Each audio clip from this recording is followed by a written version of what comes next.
I love how the cyclic ion blasters look on the models, honestly. They are beautiful. Those crisis suits do have the special stratagem on them here. They are veteran cadre. I forget what the buff does off the top of my head,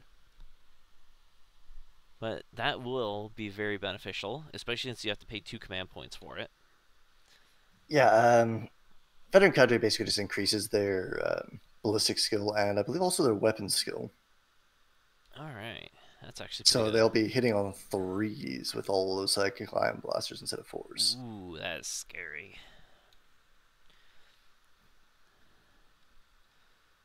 That's definitely scary. And they are Farsight. He does want to get in close.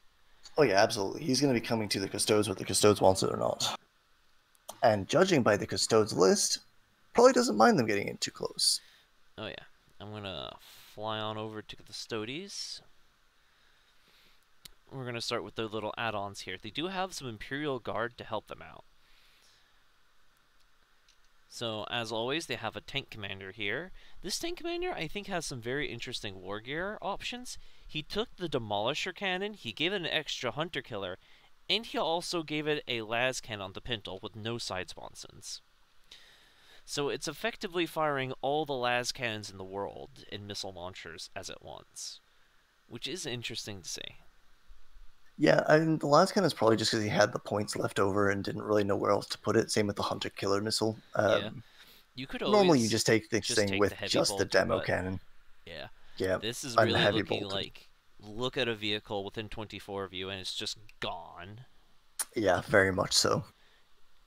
Then he's got a traditional, full payload Manticore. It's exactly what you see is what you get, and you kind of expect to see it in anything It that does have brings a guard. flamer sponson and a hunter killer missile. I like It that it has does. a flamer because Yeah, it's that an those Storm interesting Eagles pickup. are blast weapons. You can't fire them in melee, so I guess the hope with the heavy flamer is that if whatever gets in melee with this is weak enough that maybe the heavy flamer can kill it out to open up for you to actually fire that Storm Eagle rocket in the same shooting. Because you can declare units outside of 1 inch from you if you kill the units within 1 inch of you. So I think that's the gambit there. We have a nice infantryman squad here with a mortar. Always nice to see the mortar. Really went up in points between Yeah, it editions became a over little bit too time, expensive to really bring in most lists. but it looks Unfortunately, it like just the doesn't really guardsmen pay for do want to itself. stand back, so having the mortars is probably beneficial, because you want these guys to backhold where your Custodes plow up the front the whole time. And Yeah, obviously it we definitely have a makes nice little sense. Tempest squad here. It looks like they are all hot shots, which is interesting. I would have at least expected to see like a Melta or Plasma on them, since they can take 2 special war gears, but they are pure stock. Yeah, those are just there to be as a five-man squad of cheap deep strike. I think Yep, he's going to come in and he's probably going to try to snag use a them as an point with action it, monkey. maybe blow something off of a point. I think it's really just going to be an action monkey kind of thing. It's going to be drop in and try and grab a retrieve Octarius data or something like that. Oh yeah. And over in the Custodes, we have everything you'd probably hope to see. 2 grav tanks with the twin heavy blaze cannons. Always nice to see. Lots of big damage there. We got Trajan Valores, everyone's favorite hero unit, or as many people will know him as, Kitten. A nice Vexillus Creator here, giving out that -1 to be hit, I'm pretty sure, which does, if I remember correctly, work on the grav tank. Yeah, I believe it works on all Custodes units for the And I moment don't until think they it get a. only just works on Custodes units, Oirien. Correct me if I'm wrong. I think it also works on Uh, the Lehman, because I think no, it's all Imperium. it's all hit rolls from shooting phase for attacks targeting Adeptus Custodes units. Okay. I know it had some buff that was all Imperium units, if I remember correctly. I might just be misremembering from 8th. Possibly. We have a nice 5-man Sagittarium squad here. Really shooty, not so much on the melee there. Which I think is an interesting choice, because normally you see them with the Guardian Spears, but these are the more shootier variants with the Misericordia, so they get more attacks in melee, but not the higher quality as you're probably used to seeing with them. But I Yeah, it's do an interesting respect the pickup. bonus damage. I would almost think I'd like to see those being the sword and shield variant of the Sagittarium, just as an anchor for this army, because it feels Yeah. like it might be lacking that a little bit. It There's a is lot of focusing damage on output. that. It'll probably take them very long to get into the shooting that they want to get to, which I can respect. And we got some nice Venatori here. Good, Yep. solid melee unit with their Tarsus Bucklers. And a solid pistol weapon if they really get stuck in melee with someone. Oh, and an interesting thing, the three-man squad of Venatari with Venatari Lances. That is something I have never seen anybody actually play with. That is a very disgusting melee weapon, honestly. And I I have never even really seen the respect stats it. on this. So it's a strength +1 weapon with AP3 damage 2. It's not And bad. it says it has a special quality.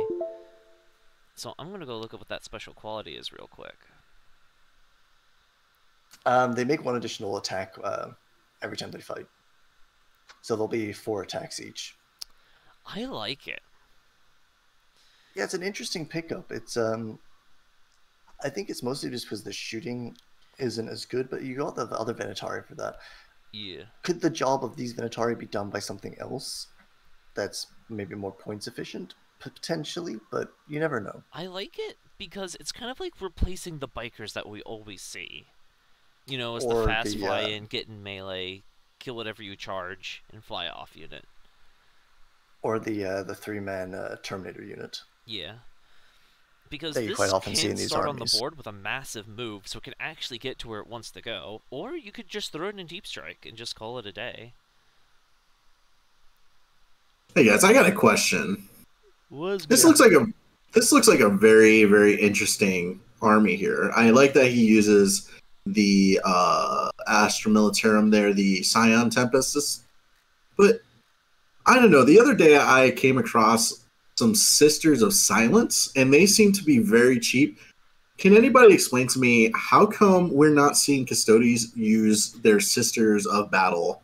I'm sorry, not Sisters of Battle, but the Sisters of Silence equivalents to fill in the troop kind of bodies on the ground role.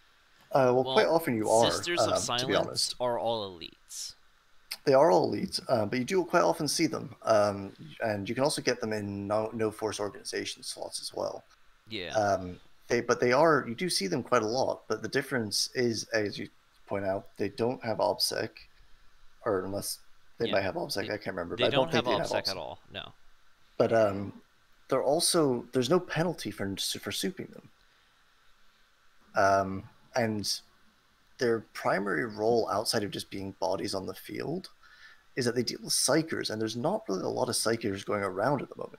Now, talk to us in a month once Grey Knights and Thousand Suns come Thousand out. Thousand Suns come out, And and you're maybe probably they going get to see some a lot nice more rolls where all they're just going to be sitting back, just going smite, smite, smite, smite, smite, smite, bam, bam, bam, bam, bam, bam. Yeah, in which case Custodians will probably be bringing more Sisters of Silence again. But at the moment, there's no penalty for either of these armies to bringing in soup.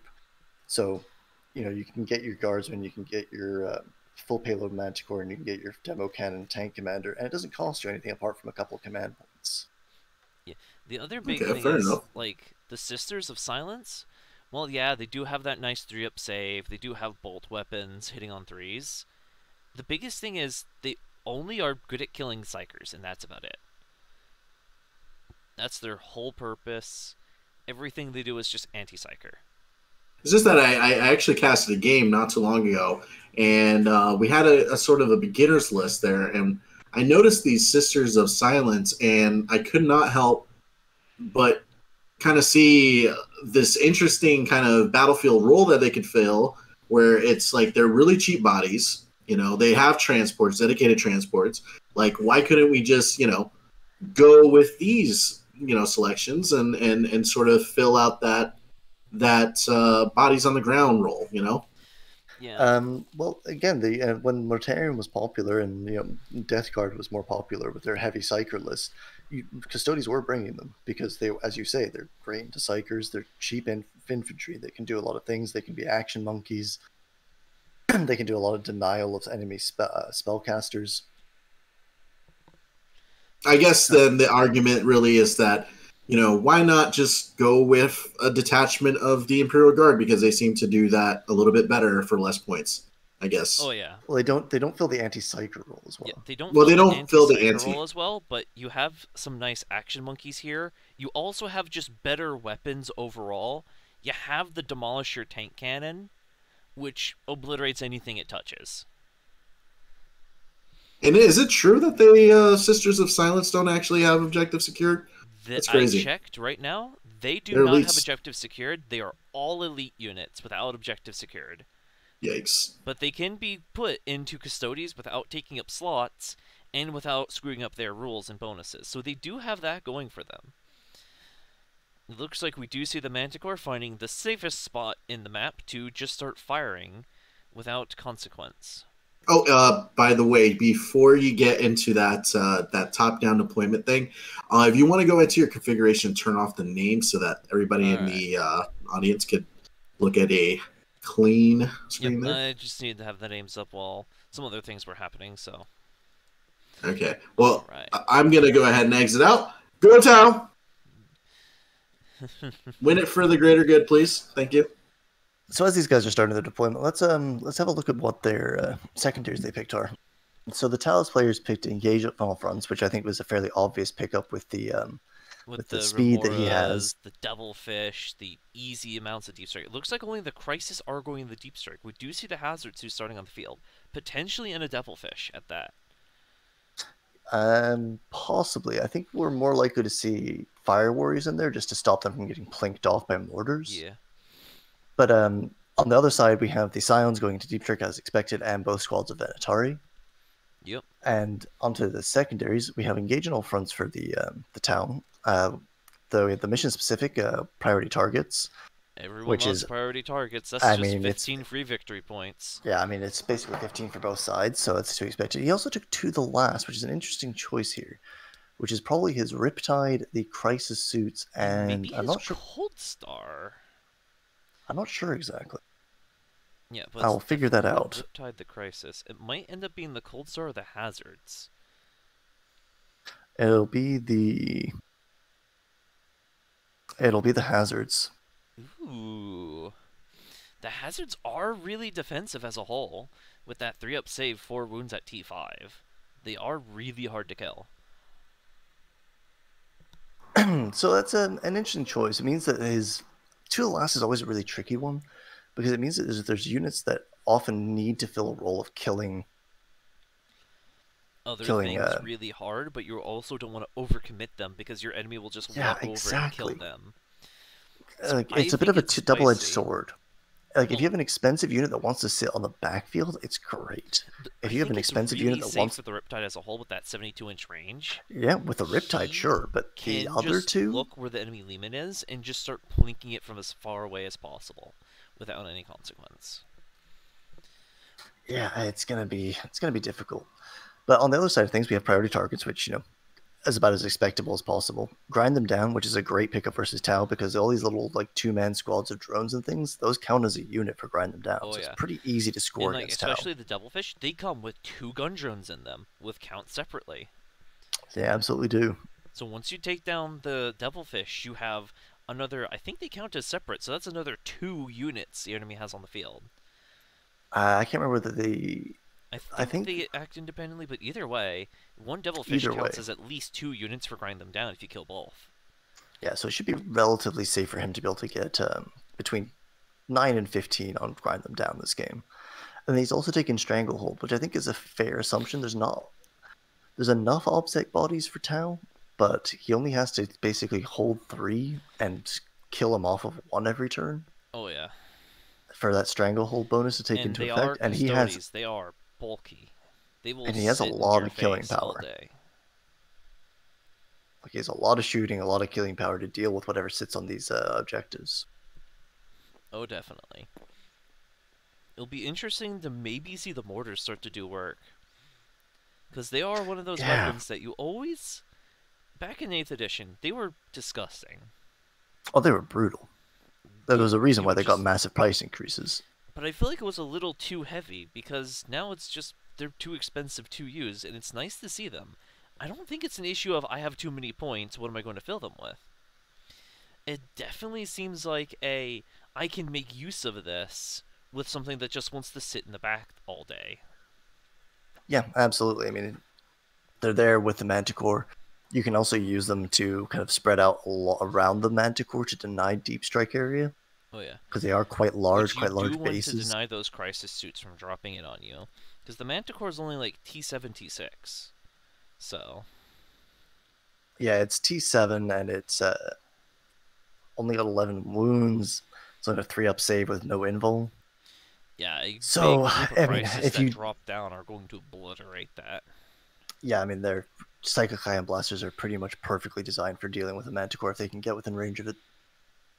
His Even the bigger problem are going to be Custodes. these things like these Calades Graph tanks. Oh yeah. Those are going to hurt him, and those are going to be tough to get rid of. He doesn't necessarily have a lot of great answers for it either.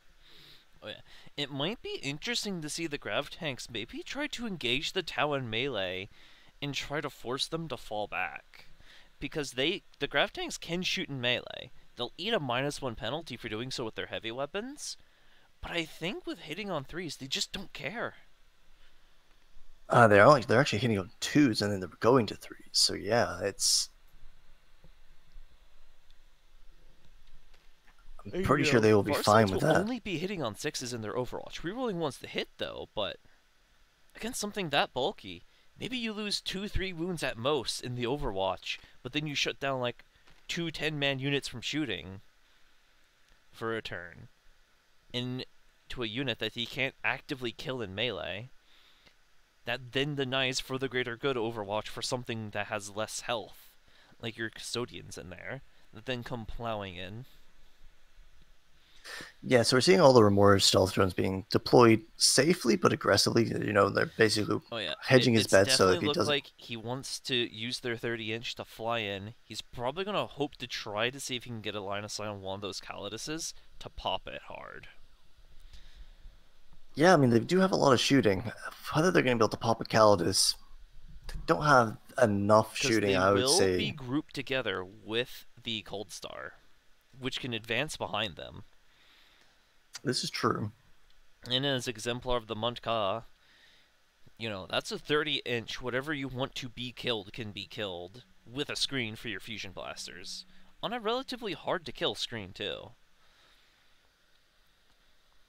Yeah, I mean, he's Plus, definitely the going stealth to drones are attempt some hard to tricks hit. here. That's also a good thing to remember. Yeah, they are hard to hit. Well, it's the Tau version of how it's hard to hit, stealth field technology or something. No, they have the fly keywords. They have a minimum move. They have actual flyer hard to hit because they are moving that fast. Okay, so they have so basically they have hard to hit constantly. They have hard to hit and stealth field. They have the benefit of light cover from the stealth field technology. Yeah, So they got that's -1 to hit and +1 to their save. that's pretty disgusting, honestly. And I don't think that our friend over here has anything that's ignoring cover. At least not No, to my knowledge. nothing here is going to be ignoring cover. So it will be a bit hard to remove those. Maybe one Calidus Grav tank could kill a full squad of Remoras, but I don't think they just have the damage for it. Because then you'd be banking on the Twin Arachnus Heavy Blaze, which you kind of need to pop one of these because they are 5 wounds apiece. Yeah, and you've only got even if you do get the hit through, the wound through, which is fairly likely if standard Your enemy still has a Custodes 33% shooting. chance to ignore it. Yeah.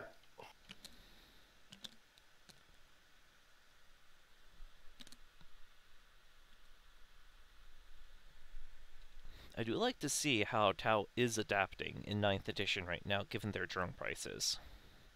Yeah, I mean, you've seen Siegler's lists. We've seen lists like this. We've seen some other like interesting ideas by using like mobile Tau and close range Tau, which I actually quite like. I like this sort of like nimble. Yeah, it is Farsight Enclave, so it is very fluffy to what they are. Yeah, exactly. But I think in terms of like Tau, like thematically for an army in ninth edition, I like this kind of style of play, like using the technology, using like speed and like your ability to move around the map is like a big part of your game plan. Oh, definitely. It's certainly a lot more interesting to play and to play against than the eighth edition style of Tau, which was just sit on your backline as far back as possible and shoot everything. Yeah, and it was always disgusting to play it against. Because you just sit there, okay, I'm going to target your Riptide, okay, 2 up for the drone, okay, 33% chance drone doesn't die, shoot another one, invuln checks out, shoot again, and you're just fighting a losing battle of resources that you can't win against. Now it Yeah, feels a lot healthier to play against Tau, because they have to actively position at what ranges they want to be at, and what overwatches they are willing to take against you. yeah, absolutely.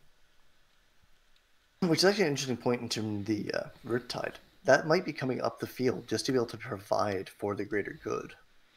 Oh, definitely. It will be interesting to see that. Because, that is an automatic 6 shots with the Relic gun variant. And 6 shots at Strength 9 AP4. That can pop the Lehman if that gets a line of sight on it. And it has enough move that it might be able to squeak it with its thick ass base. Yeah, it's entirely possible, especially since he's taking up a lot of this safe deployment zone with this Caladius and this Manticore currently. Oh, yeah. Yeah, Helm Fluffy, that you're not wrong there. AdMech currently plays a lot like 8th edition Tau, and it is, I can't say it's a huge amount of fun to play against. Oh, yeah.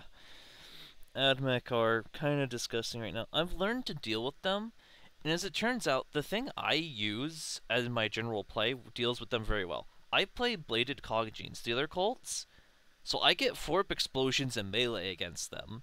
So I've been taking a 10-man squad of Aberrants, and whatever they touch is obliterated instantly. Yeah, I saw a pretty good tech up against them. Other armies don't have those options, unfortunately. Yes, not everyone could be Forp exploding melees with Thunderhammers. But it's nice to know that there are checks to AdMech out there. One of my things I like taking is I've been bleeding them dry for CP. I like to take a Calexis Assassin with me, if I have their names right. Yeah, Calixtus Assassins are great. And the fact that you can take them in what is effectively a Tyranids list has always been a bit of an amusing thing to me. The whole Brood Brothers is like it's magic, but it's such cheese. I love it. It is very cheesy. I have a Inquisitor and Terminator armory coming next week to put together for my cult.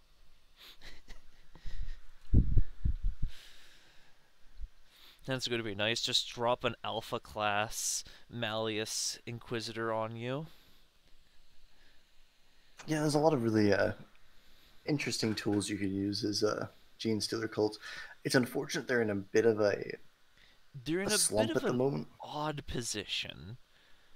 And it's really weird how you have to adapt your playstyle. And really, it comes down to did you get first turn and put your tokens in the right spots? Because if you get first turn, you could come charging in turn 1 consistently. But if you Yeah, don't, absolutely. you need to be able to have your tokens in a spot where they can be either aggressive or defensive at the same time. And I've been eating the 2 CP to place, my extra 3 tokens and move some tokens if I need to. Yeah, that's fair enough. Ooh, we see that tank commander being put in a very aggressive spot. Yeah, I think that's if you We are out of units to place, though. We only have that one platoon commander and Trajan Valores to go down yet. well, we had a perfect little comment from one of the players there when he said he was placing it there. He said, "If you wanted to live long, you don't join the Imperium Army." That is very fair. Yeah, well, I don't think that tank commander, if he gets a second turn, that tank commander is probably not going to be alive to talk about it. Yep. We see the Riptide coming down now. It'll be Yeah, interesting to see where it's going to end up going. It's definitely I is think playing the sightline behind the industrial vent, giving dense cover to be -1 to be hit. I think we're going to see that Riptide just dip into that ruin and then annihilate that tank commander. I think that is almost Yep. certainly what we're going to And see. it's definitely also going to use that vent there that is giving out dense cover terrain feature. That'll be Yeah. also -1 to be hit, which is nice and defensive for where it's dropping in. It'll be beautiful to see. And it'll be very sad for that tank commander if he doesn't go first. Because if he goes first, he can get into a safe spot. We see the platoon commander dropping down in the middle of nowhere, it looks like. Not near the gun line to buff it. Which I think is an interesting thing. Maybe he's just planning to use this one character to screen out some deep strike. It looks like he is Possibly, planning to run him up, though, judging by how he's measuring, that he wants to have him move onto that objective. yeah, it's entirely possible that's the case. He might just be interested in. He might be trying to use him specifically for Stranglehold on turn one, That's what it and looks like, because he can because neither player move. took a He can Retrieve stay Octarius behind the data. Calidus the whole time. Move, keep behind it. Use the Calidus as a screen, and the character as a hold. Yeah, it's certainly an option. It's interesting that he didn't go for either Retrieve Octarius data or Engage All Fronts, despite the fact he has all this stuff in Deep Strike and relative. I suppose he doesn't actually have that fast of an army when I Yeah. come to think about it. I do understand the grind them down, that he will be able to mostly consistently get that down. If he can get that every turn for 5 turns, which Tau has a lot more units than him, he quite could do it easily. Tau has 4 more or so units than his entire army, I believe, not including the drones, which the drones Yeah. count separately as well, so that's even more potential grind them down scores. And as something that's as bulky as this, it's definitely a very safe bet to what you want to score. So what we're looking at here is we do have the crisis suits in Deep Strike. We do have both of these squads with their drones inside Yep. the two Devilfishes. And I believe those are breachers based on their weapon profiles, which do get scarier as you get closer. Oh yeah, they absolutely do. They start becoming quite nasty. At If close you get in range. 5 inches, that's 2 shots of strength 6 AP2. That's funny damage right Yeah, there. and that's what 20 shots. Yeah, Strength that's 6 AP2, damage 1, hitting on 4s, rerolling 1s. to hit and wound at that range. Yeah. That's pretty much an aggressor squad worth of damage potential right there.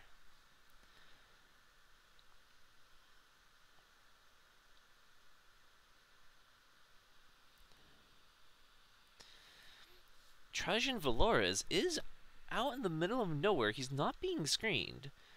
That is interesting to Well, see. he's not being screened, but he is getting lookout sir from several different units currently. Yeah, but if he is closer, Lookout Sir does not matter.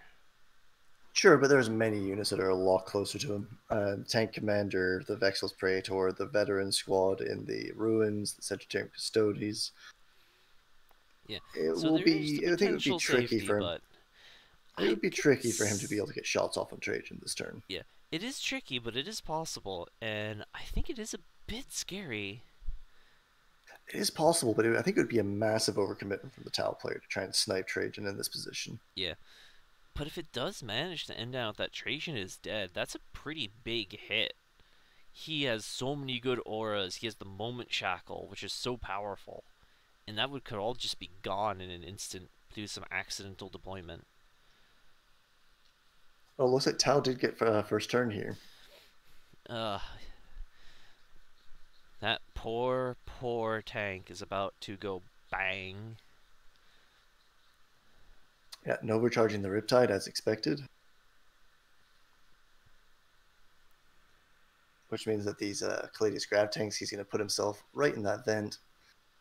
So he's going to be -1 to hit with a 3-up invul. Those things are not going to want to shoot at it. Oh yeah, it is dropping right into the vent like I thought. They do have to get within 3 inches of it. Nothing will be able to do so. Maybe the Sagittarium can if they advance, but then what's the point? You're still taking the -1 to hit. Um, I think you might be using the wrong spreadsheet. Am I? Because I have updated this one and it's not showing up.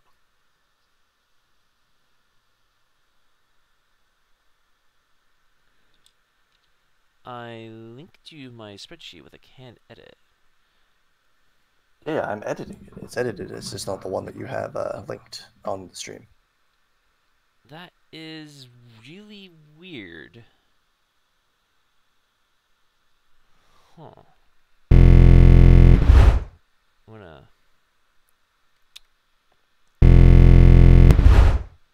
Now it's working. That is weird. Oh, it's because you don't have it I don't have it. you don't have it open on another screen, so it's not updating. I'm staring at it right now, so that's weird. Because the gameplay is updating.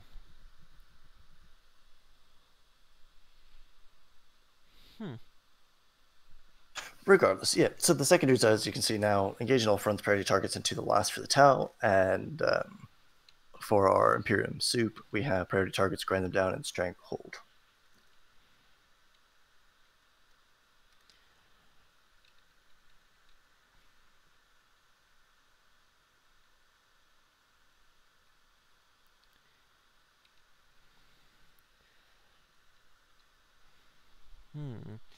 It looks like there is a positioning where the Remoras could gain line of sight on one of the Custodes Grav's tanks.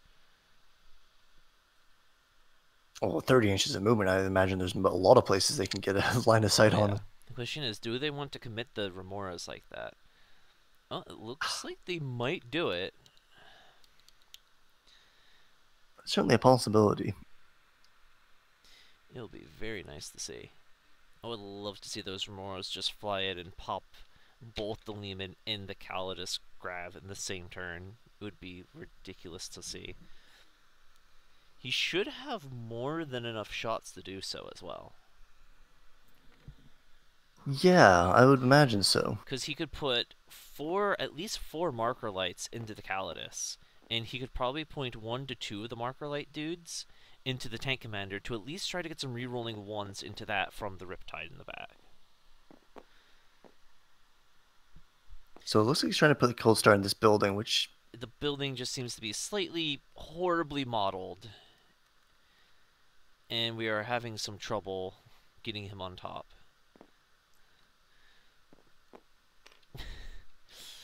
Oh, that top of that building just keeps shunting him off.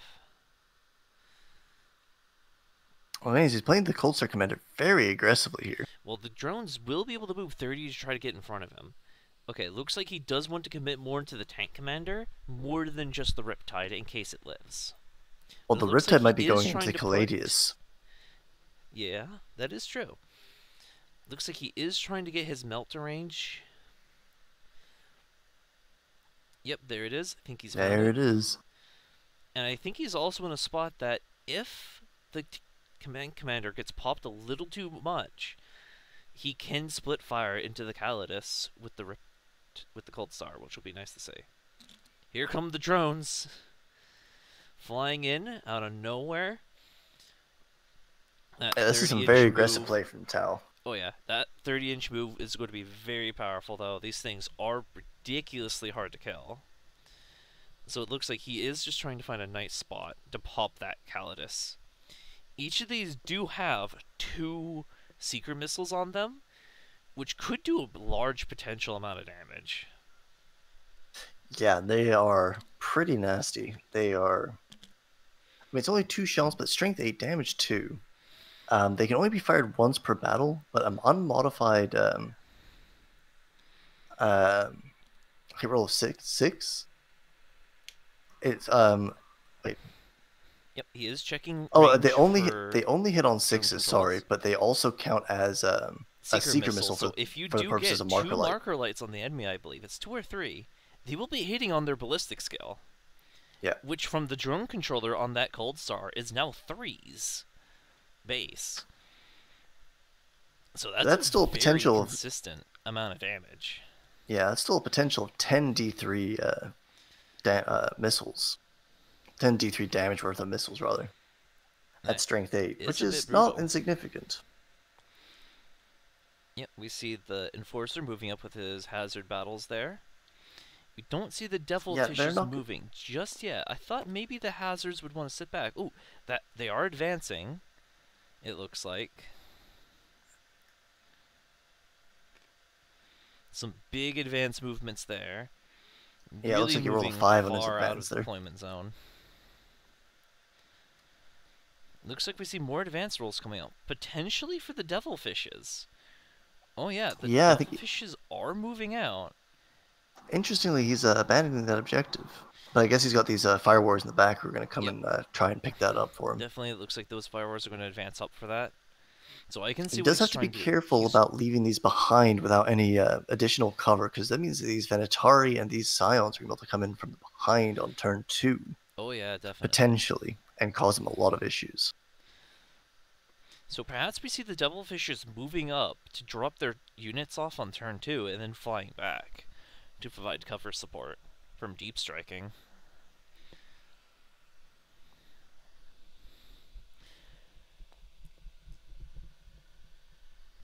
It is good to see them moving out as fast as they can to try to put those Custodes into a bad spot as early as possible. Yeah, and putting pressure on your opponent like this often forces them to make bad decisions. Because they need to start making up for the ground they lost. So it's not even necessarily that. It's just having something that close in your face when you weren't necessarily thinking like, okay, well, I'm planning on having this, this, this, and this happen on my turn. All of a sudden, you have these 5 drones and a commander and a bunch of hazard suits knocking on your door, and you have to go, well, and your brain immediately just kind of goes, I need to deal with this. Sometimes it's not the right choice. Oh, yeah. Because once these Remora drones have expended their missiles, they're not quite so scary. No, each one will only be 8 shots at strength 5, AP01 damage. So that could potentially plink Custodes over time. Oop, we see the first of many marker lights coming out. It is going into Calidus, like I thought. Yeah, I used a stratagem for the free marker light on him. So he definitely wants to get that early reroll 1s, it looks like. We see more dice coming in. It looks like he is going to start firing marker lights from the squads. Oh, he's firing the Gold Star already. Okay. This will be good to see.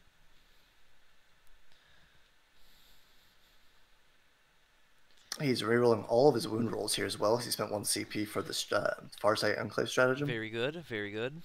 He definitely wants to get those rerolls to wound. Ooh, bad reroll 1 there. Unlucky on that.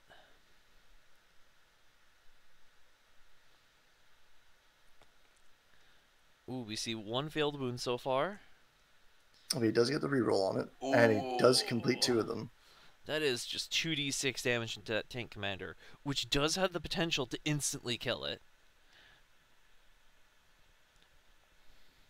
So here we see the first block. Ooh, only 2 damage. Only 2. You hate to see it on your 2d6. Oh, he's CP rerolling this one. Ooh. That's worth it. Oh, that's a disgusting 6 already. The second one. Ooh, he gets a 5. It does have 1 remaining. Some accidental plink fire from just about anything could kill the tank commander now. Well, the hazard suits don't really have a lot of good options with at the range they're at. I think we'll probably see the hazard suits. So they might... One of them might be in range. Maybe the Remoras plink it off with their burst cannons. Possibly. I think we're going to see the Remoras. We do see the range check. We do see that 2 of the hazard suits are in range. Yeah, I think those are definitely going to go into that tank commander just to finish it off. Yeah, and they are in range of the through Unity Devastation, so their 6s will be AP1. And here we see the 32 dice coming out for just 2 hazard suits. Oh, disgusting.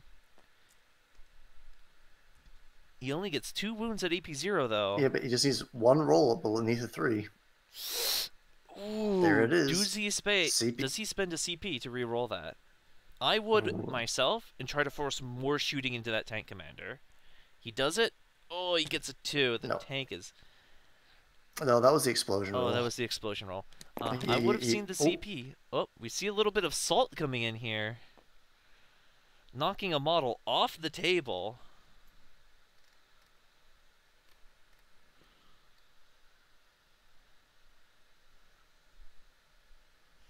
That's definitely something you do not want to do when taking your model off the table.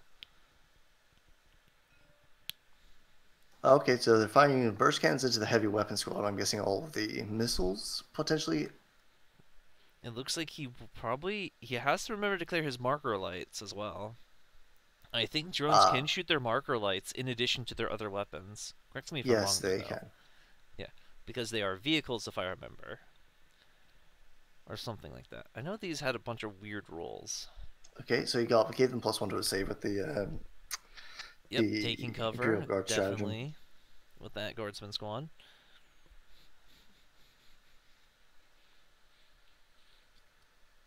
So let's see if those marker lights get some good hits at first. That's what I'm really worried about. Because not getting the bonuses to make those missiles hit on 3s will be pretty big. Yep, that 6-inch bubble is really working out there.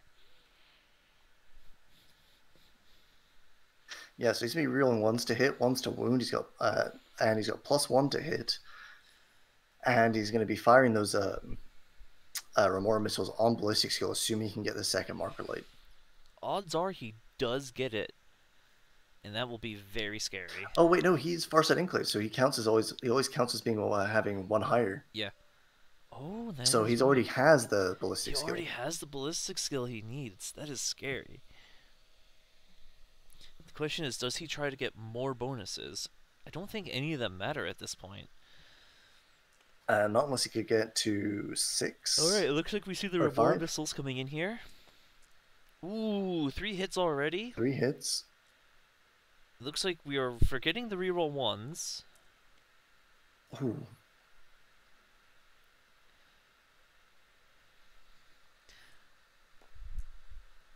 Oh, he makes 2 of the saves. 2 of the saves, though, so that's only 1d3 damage so far for the Custodes, for only 1. That is a good plank, though. That is a solid start, considering how much other heavy weapon he does have potentially shooting into that.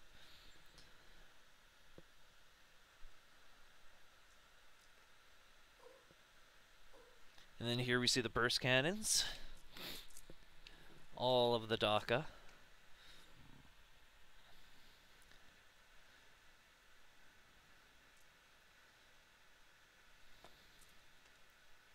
That's a lot of failed wounds. Very unlucky there. Yeah, unfortunate. You hate to see it. I feel that whenever you're trying to roll wounds on like 2s or 3s and you get like 5 1s and you're just sitting there like, oh no. And he makes all the saves on the Guardsman squad. Yep. And they are on 4-ups because of take cover, which is always good to see. And it looks like he's doing exactly the same thing with the other squad. Yep. We see him grabbing more dice. He's going to be slowly inching up those missiles. He forgets to reroll 1s again. Maybe the drones don't get reroll 1s, but I thought they did. They do, from the marker light, but he's just forgetting. He forgot twice now. Is that something you would like to bring up, Oirien?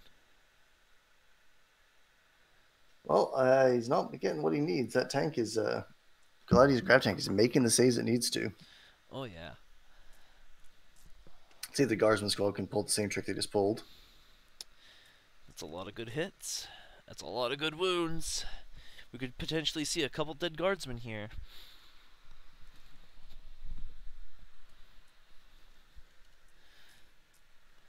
Ooh, that's 4 dead guardsmen this time. Only 2. He's saving on 3s because of the take cover and he's in cover, which do stack. Some of his guardsmen from that squad are outside, so... Yeah, he is choosing to take them on the ones in the cover. Okay.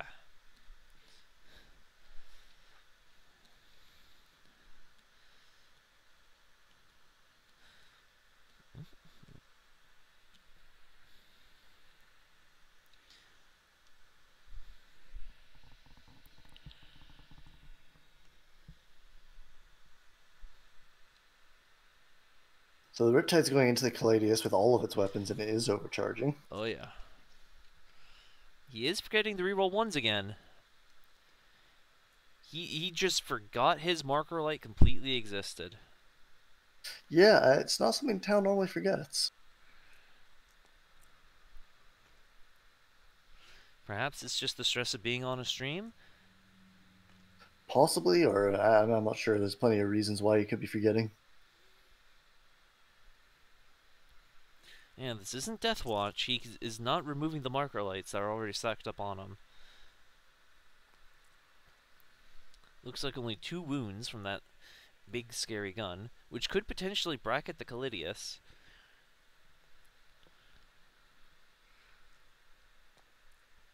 Ooh, only 1 goes through, but that is a solid D3 plus 3, so that could potentially, on a big roll, bracket him.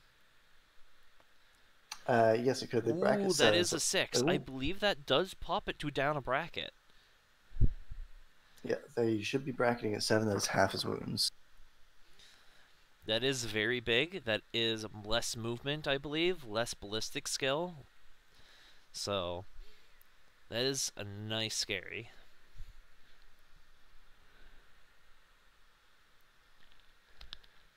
And I think that lessened movement might end up stopping the Callidius from being able to move into a position where it can kill his commander. Yeah, it's entirely possible that's the case. Because they're not the fastest of things. Well, they are actually pretty fast, but not the fastest once they've been bracketed. Oh yeah, definitely. It should be bracketing down, what, 4 inches every time it brackets down? No, it brackets down 4 inches, then 2 inches, if I recall correctly. But Yeah. its ballistic skill also degrades, which is very inconvenient. Oh yeah. That will be now hitting on 3s, 4s into the hard to hit drones. And he needs to get within 3 inches of that gold star if he wants to shoot it without any penalties of the grate there that he's on. And with 10 inches, I'm not sure he's going to get there.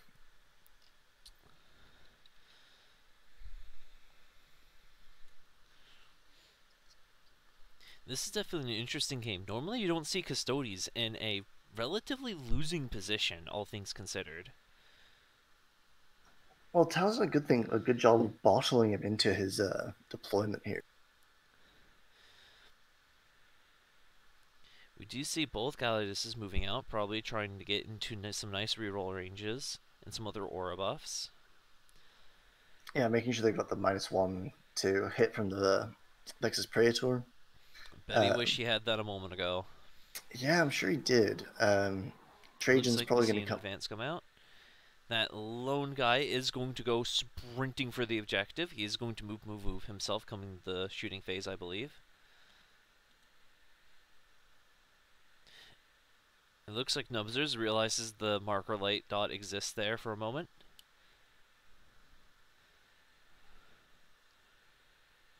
Just telling by the hand color. Yeah, it's interesting. I don't. Let's. Yes, he's going to be able to get onto this objective, and yes, he's going to be able to stop him from scoring it this turn. He But might go throwing neutral with it, it looks like, because there looks like there is only 1 unit in range, which is the Cold Star. So, but that yeah, ends up he is the only unit in range. So if he can get in there, he will neutralize that objective, which will mean that Tau is only scoring hold 10. 1, hold No, more. they're holding 2. Holding with the Fire Warriors and the Oh yeah, Riptide. he is holding 2. If he can get on another objective somewhere, he can really start neutralizing things. But it doesn't. I don't think he wants to go for that middle objective. There are 2 Devilfishes there, both But it does with stop him big from getting squads hold of more. breachers ready to come out and just blow you away. It does stop him from getting hold more, which is slightly important. Oh, definitely. Anything to stop your opponent from getting hold more is insane.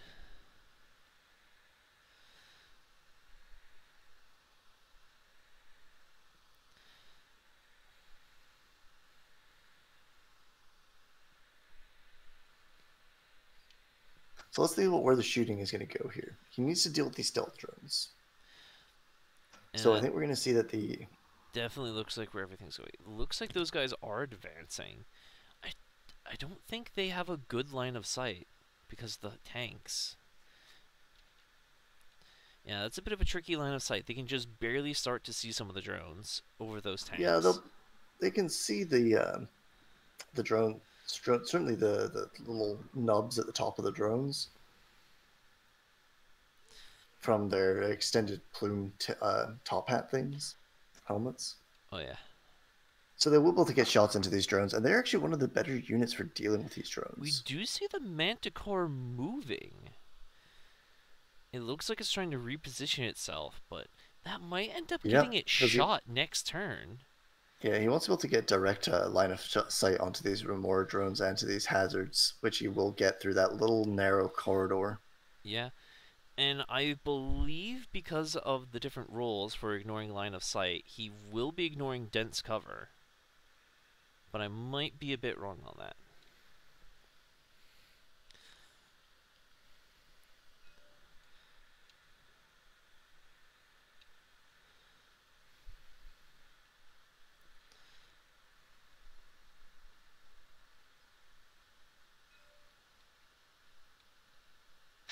Okay, so Tau players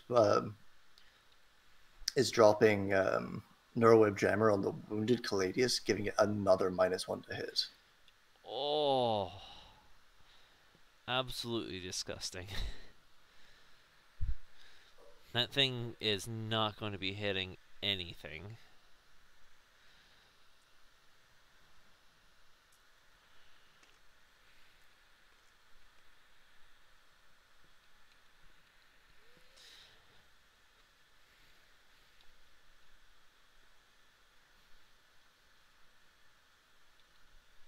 So he's firing everything into these Remoras from these Sagittariums. Yep. So they are hitting on 2s rerolling 1s, so like a typical 3s. Custodes. Don't forget, the Remoras are -1 to be hit. Oh, that's true. They appear to have And forgotten it that looks rule. like he is hitting on 2s. The Tau player is just forgetting everything here.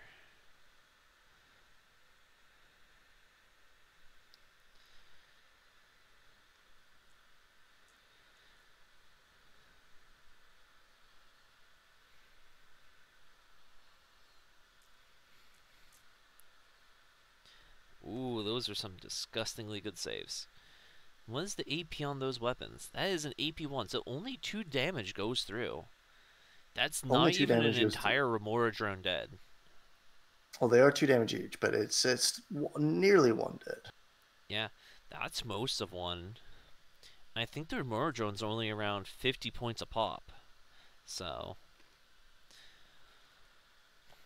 it is quite saddening that a whole squad of Custodes could not kill one with that shooting.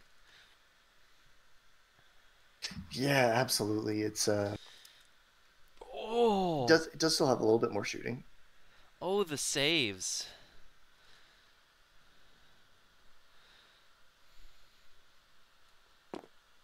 Oh, it looks like one is dead. Yeah, the Sagittarium's firing both profiles, both the disintegration and the bolt volley. Oh yeah. They were already eating a -1. Wait, the Custodes player cheated then, because if he's firing both profiles, he eats a -1 to shoot both of his combi weapon. Yes, he should be. Ugh. Yeah, both players making a few mistakes this game.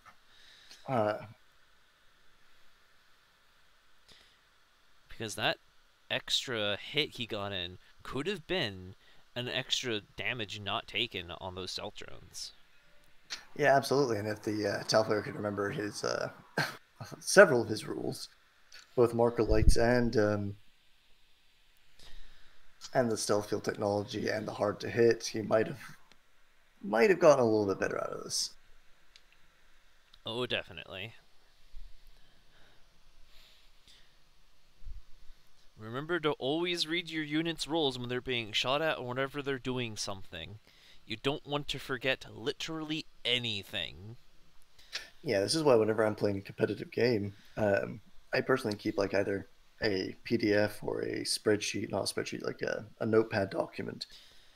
For me, I Or have a small booklet of papers where I have everything written down and I can easily just page through to just grab whatever I need on my squad.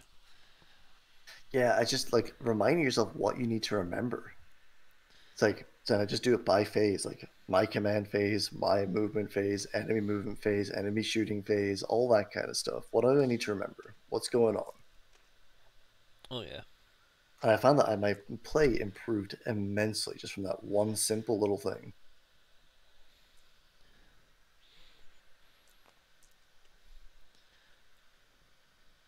looks like a lot more losses are coming into that drone squad. No, I believe that was the Fire Warriors at the back getting mortars. Yeah, it was. Oh, mortars. Ooh, they did not get into cover, so those mortars are really shelling them hard. That will be an objective denied. So we definitely probably see a double fish dropping its drones and the fire warriors inside of it and running away. Yeah, unfortunately, yeah, he's dead. He needs to hold that objective though for priority targets. So that was a very good play coming in from the Custodes. After being forced into a bad position, he is starting to really come back where it counts.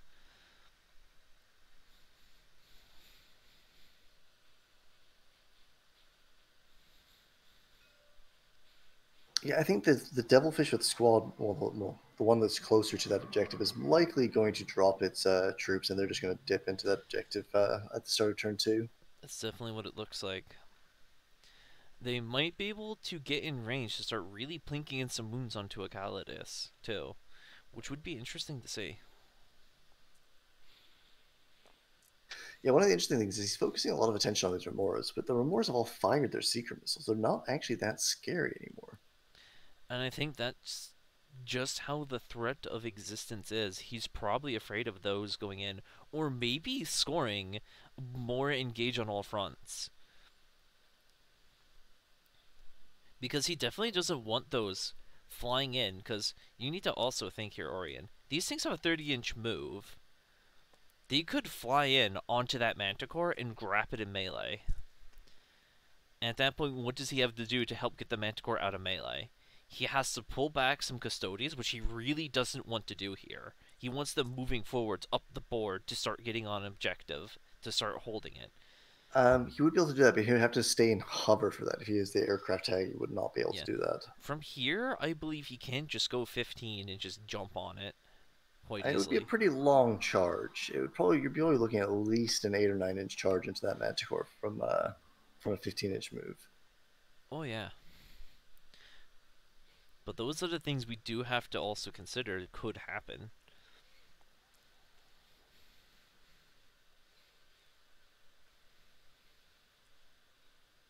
Oh, he's finally remembered that he has hard to hit. Uh-oh. Looks like that's going to help quite a bit.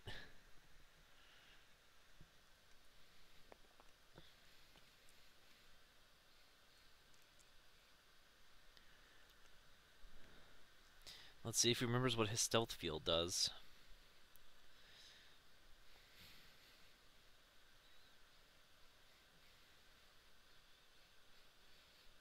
I think one of the things that really helped me is when I play... The Remora squads are only down to 2 each. They're not providing Yeah. Lookout Sir anymore, which means that the Caladius can, in fact, snipe the commander here. That is a scary thing to see. That commander could go bang.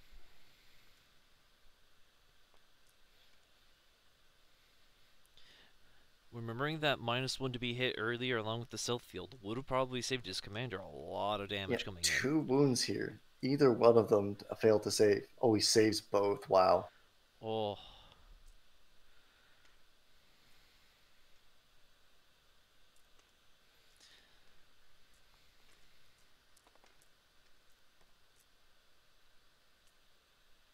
Yeah, that could have been devastating had he sniped his commander here. Oh, definitely. He does have another chance to try to snipe the commander, but... Significantly worse shooting profile, though. drastically worse after being bracketed in -1. The commander is not going to fall quite easily there.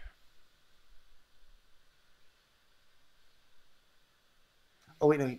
He already fired the first Caladius into the Remoras. Oh, I thought he fired the Secondaries squad into them. Or did he end up firing both? He fired both. The Okay. one of which didn't do very much.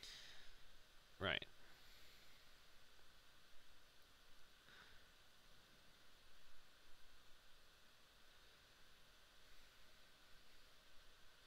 Or did he? No, he must have fired into the Riptide at some point because the Riptide is missing 2 wounds. Ah. I think he fired the burst cannon profile into the Riptide and did it plinked off a couple of wounds off him. Alright.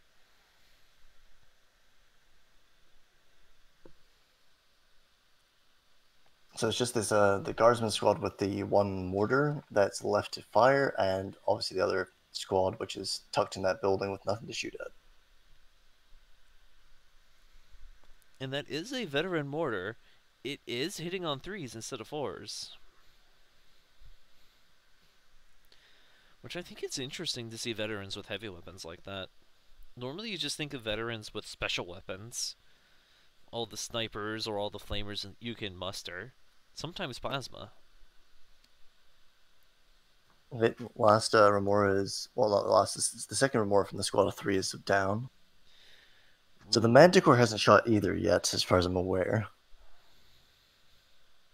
But does he have a line of sight on that Cold Star? I'm not sure he does, actually. And no, the Cold Star is completely safe, it looks like, from being shot with the bonus stratagem to hit.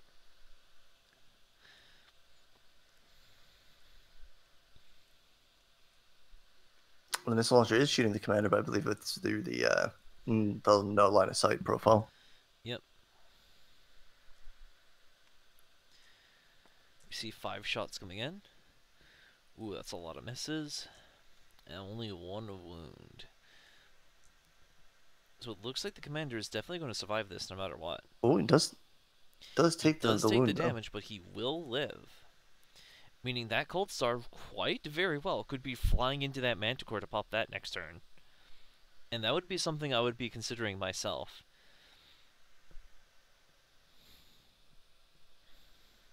Stopping the Manticore from firing the rest 3 of its missiles completely eliminates the point of having taken one in the first place.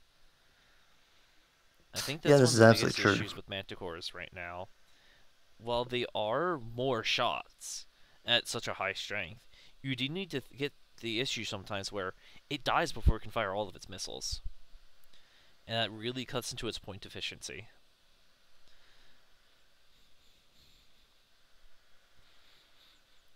So there probably is going to be some charges coming out here. Oh yeah. I can definitely see him trying to stick those... Well, no, even if he sticks the Remors in melee, they have the fly keyword. They have hard to hit, they have airborne. They could just fly off into the distance without taking the penalty for falling back. True, but the Custodes do have fly, so they can. No, if you're hard to hit and you fall back because of your minimum move, you don't take the penalty, you can still shoot. So... Yeah, but you could attempt to ram one out of the sky. It is an attempt, and that's making full use of your model's abilities, 100%. And it the does Remors stop them in from melee going are hoverjet not going to as do well. much to Custodes. It also stops them from going hoverjet to get their charge off into something, which also helps their cause. He could also potentially charge the commander, stopping and forcing him to Monkar if he wants to fall back and shoot. It looks like he fails the charge, though, or doesn't attempt it. So it is over to Nubzers. Definitely here for me, I would be saying about popping that Manticore with my Cold Star. What would you think of your Cold Star going Oirien? My Cold Star pop there? I mean, you put him there knowing there's a decent chance that your Remors get cleaned up and you lose the Cold Star. So he must have planned for that contingency. Yeah. But at the same time, you don't want it to happen. You don't want it to happen, but it can happen. It looks like the Remoras are looking to either get their full move, only a 15 move. They might end up charging some of those guardsmen, which could shut down a couple of mortars from firing. Yeah, and as we go into the top of turn 2, we're getting a scoreline of 20-13. Only hold 1 for the Tau, but he does have a slight... He holds 2. They he only holds hold 1. the top and bottom objective with his Gold Star commander. The platoon commander is contesting that. Ah, yes, the platoon is contesting. I did not see him through the smoke for a moment there.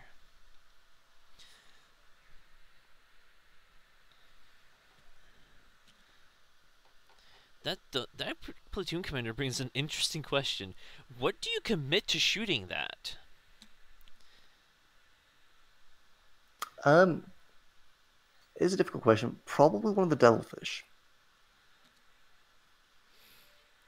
I would assume that the devilfish that's sitting with Squad 1, the troops are going to dip out, and he's going to come flying over here and shoot that platoon commander. Cold Start is going in. It definitely looks like it's going to pop that Manticore. Oh, yeah. It looks like he also is looking to get engaged on all fronts here with that. Yeah, and I'm pretty sure all these Remora drones are going to be shooting everything they can to these mortars, try and shut them down before they kill everything that's going to come out on the back line. I will have to be right back. One moment. Hope my mic doesn't make too many loud sounds.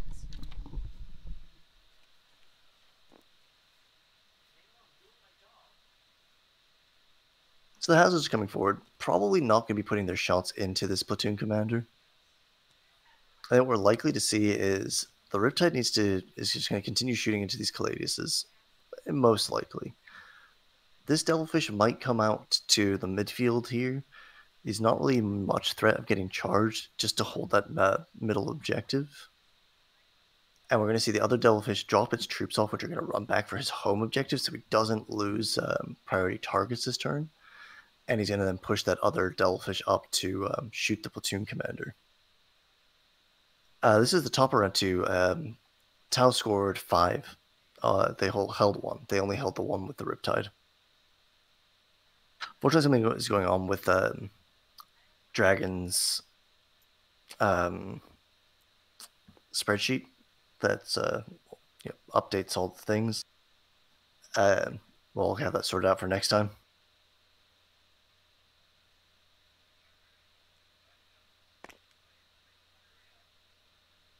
I will remind him to refresh the page so that it updates for you when he gets back. So yeah, the drones are coming off that Devilfish at the back.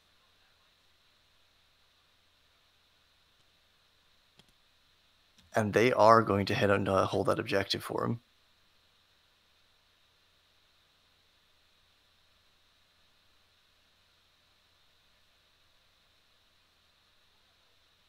So just the drones going back there. It doesn't look like he's getting the Fire Warriors out. I guess he wants those Fire Warriors to be in the face of some of this, these Sagittarium or Calidus to try and kill them off. Devilfish, okay, interesting. The other Devilfish is actually going to have its squad jump out.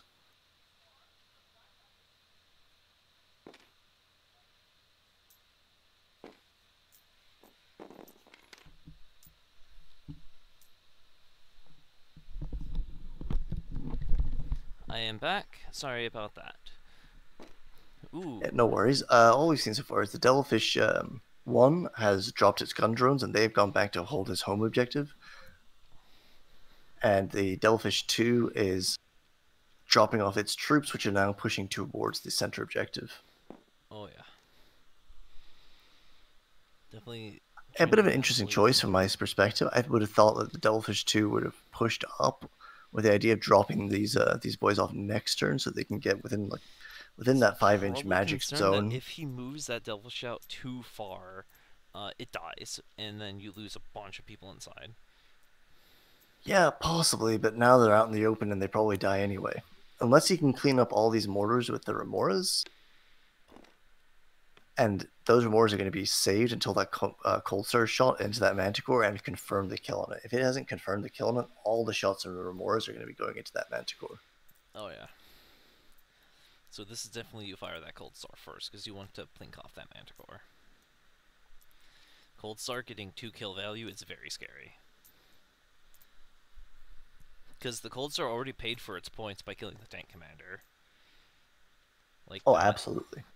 If he can kill the Manticore as well, then it is... He's already paid for his points 3 times at that point. It looks like he might get the second shooting profile here for the AP1. Yeah, possibly. It looks to be about 12 inches. Yeah. So he can definitely shoot, but it won't be very strong, it looks like. But he is now on that objective, so he has to get forced off of it.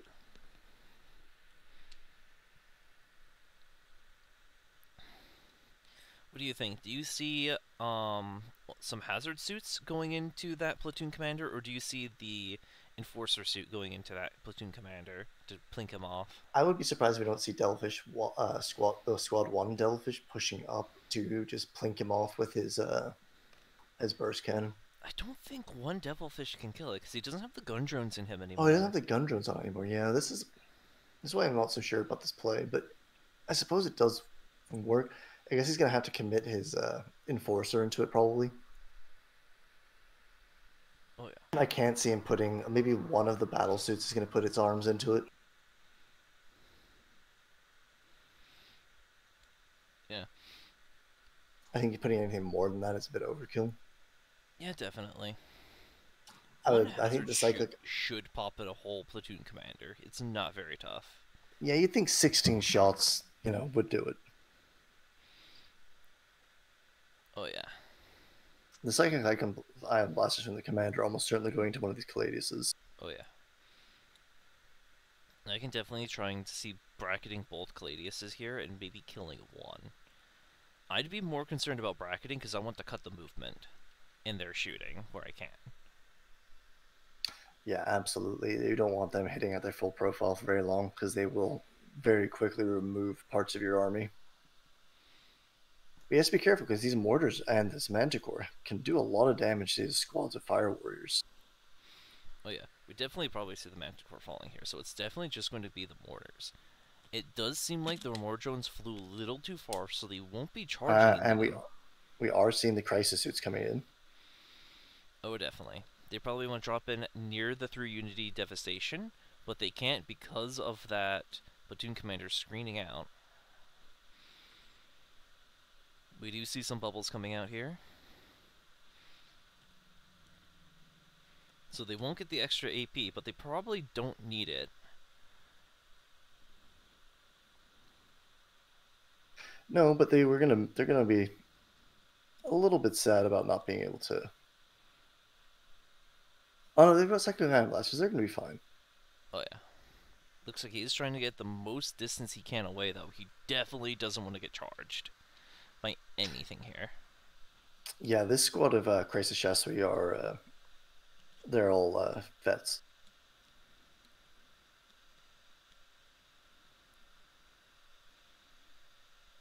So it looks like he's going to try and commit as much as he can to killing these grav tanks off this turn. Oh yeah. So Each if you grav can do tank that, is what, 200, 300 points? About? yeah, they're 220 or something like that. So each one is a tenth of your enemy's army at a 2,000 point game. Maybe more than that, actually. Yeah. Either way, that's about a tenth of your enemy's army that you can plink off each. And the tank commander itself was already a tenth of your enemy's army that you killed off in one fell swoop. So point for point, Tau is really up right now.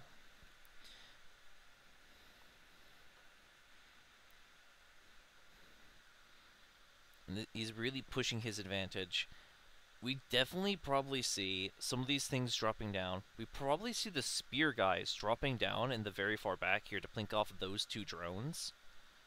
Yeah, and then hold his backline objective, and then he's going to be getting denying priority targets and also gaining 5 on priority targets himself. Oh yeah.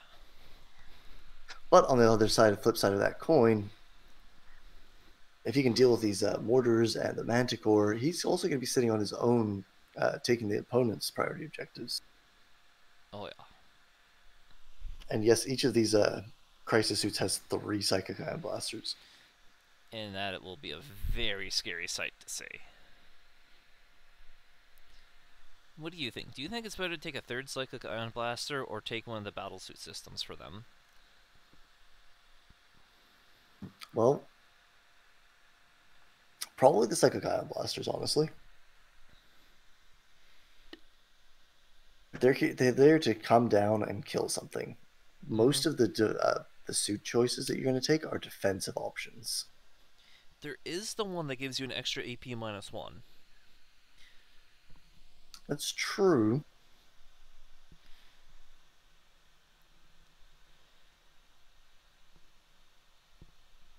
So, It all depends. Do you want to trust 9 shots at AP1 or 6 shots at AP2? Personally, I'm an AP kind of guy, so I'd take the AP.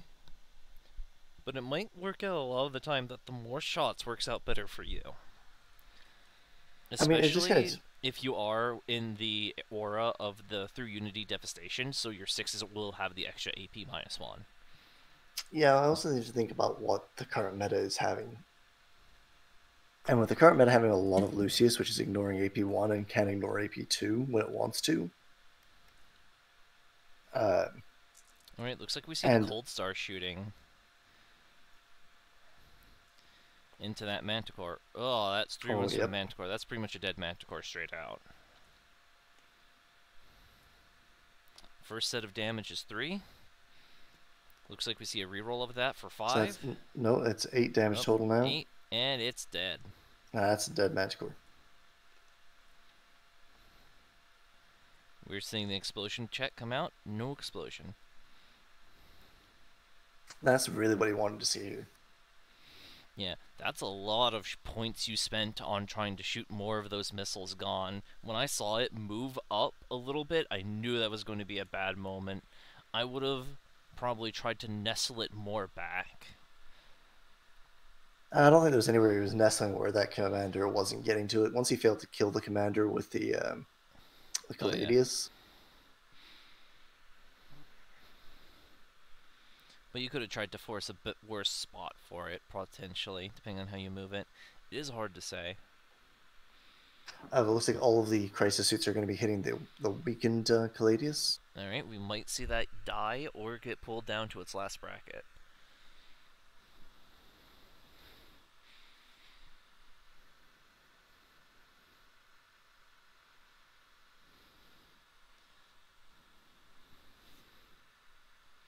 It looks like he's delaying that action. He's going to fire the Fire Warriors into the Caladius. Okay, I can see why he'd do that next, actually. Because he probably wants to see if he can start plinking anything off that full health Caladius to see what needs to shoot where. Do you think we see an early surrender from the Custodes, or do you think he's going to play it out knowing his Deep Strike could potentially swing the tide of his battle? I mean, he's got a lot of points in Deep Strike. He's got to see what those can do. Oh, yeah. Especially since it will start forcing a bad spot for the Tau. Because now the Tau, so far forwards, might have to come back to try to pull some Custodes off an objective, which is one of the hardest things you can do. Absolutely. And those Venetari Custodians, the ones with the Kinetic Destroyers and Tarsus Bucklers, double shooting, those things can take out a Riptide without much trouble. Quite potentially. Especially with the charge. It might be a bit hard for them to do that, though, because it looks like they won't be able to get within 3 inches of the dense cover. So he will be -1 to be hit, which does hurt his odds quite drastically. It does, but he did overcharge it again, so he does have the 3-up invul, so it's a possibility, but if nothing else, he could take it down a lot of wounds. Oh, yeah.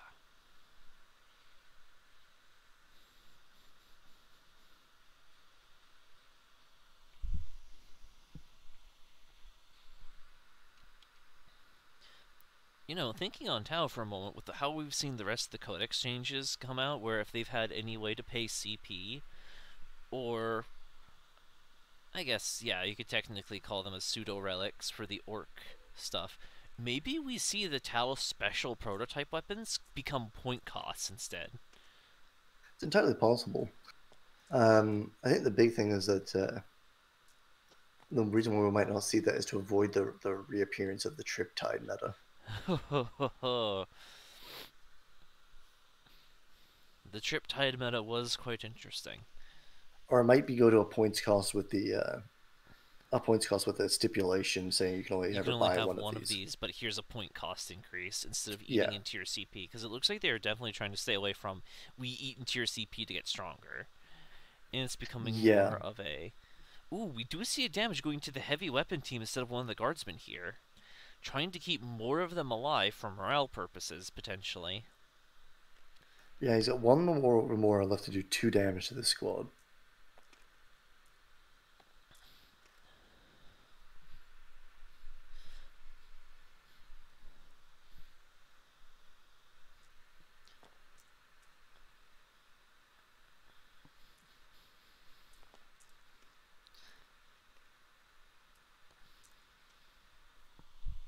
He only kills the mortar, but that's a mortar.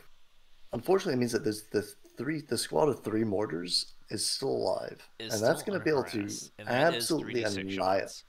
And That's going that's to how annihilate big a is fire that warrior squad. squad of fire warriors? Oh, that's a 10-man squad. That's a 10-man squad. So you're at least the first mortar is going to guarantee itself minimum 3 shots. All mortars will guarantee themselves 3 shots. I believe it's only 1 model at a time. Because if your first mortar rolls a 5 and kills 5 off, the rest don't You get can the fire all bonus 3 of mortars at the last. same time. Hmm. You declare them all, and you fire them all at the same time, unless they're separate targets. I think in this case, because shrinking the unit does hurt your things, you can't mass roll. You can. It's also blast is determined at the point of when you select targets, not when you Okay. fire. And you can absolutely shoot them, all I've 3 of heard them at the same arguments on time. both sides on things there. Well, I can say that the rules, as they're written anyway, maybe the intent is different. You can never Yeah. quite know, but the way that the rules are written is very clear in that you could fire all 3 of those mortars, and they would all have blast at the same time at that 10-man squad. Okay. That is a bit of a scary thought. Especially since we do have another big squad of fire warrior breachers ready to go. It is nice to see the mortars do some work like their good old glory days. I mean, the mortars haven't really changed in terms of their damage output or their deadliness. It's just that their points cost went up significantly. Oh yeah.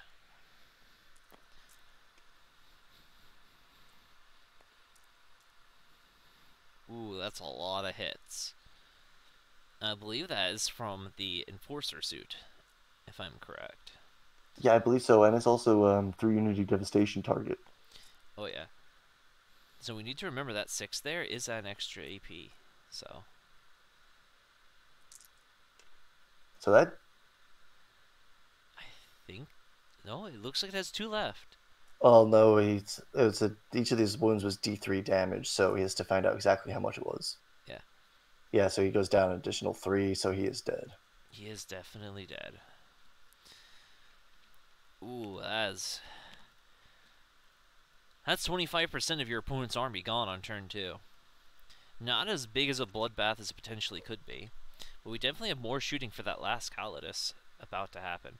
Oh, we see a crap ton of dice coming in. We definitely see the breachers about to happen, in my opinion, there. Or is that the crisis? That's the crisis suits, which are going to be overcharging. That's 45 dice? It's 5 times 3. That should be 15. Why did our guy there grab 45? Oh, he burned a bunch of stratagems earlier that he has not done, so they might be double shooting or triple shooting or something weird like that. Oh, yeah.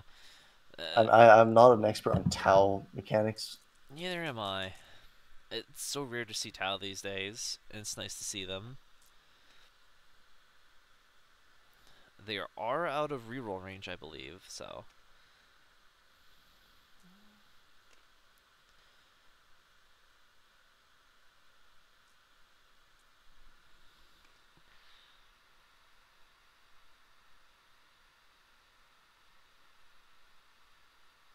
Well, he overcharged and killed off one of his own models already. Ooh.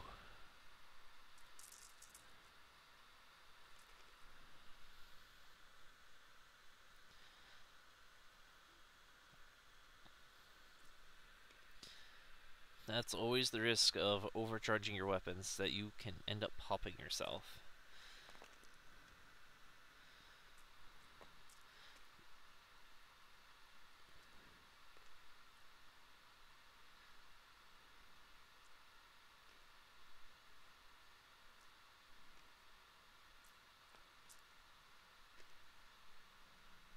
Oof. I bet he's wishing he put a marker light on these guys before he shot. Oh, yeah.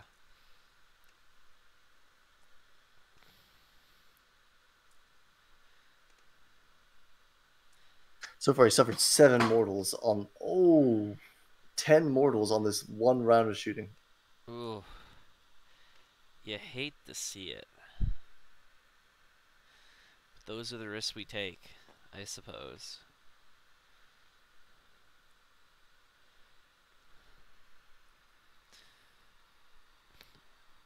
But he wishes he had an Ethereal now to give out that 6-up Feel No Pain aura.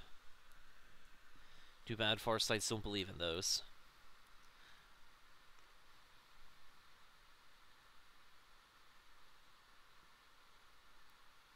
Yeah, that's why he was rolling them in the fashion. From the chat, they're saying it's max mortal one mortal wound per weapon, which is why he was had lots of multicolored dice going, so he could shoot basically one of each weapon at a time.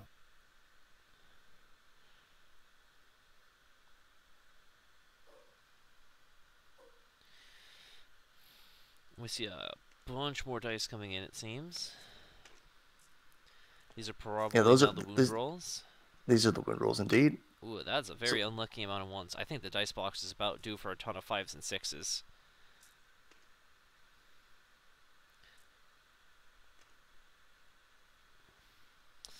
That is a very potentially dead Custodes.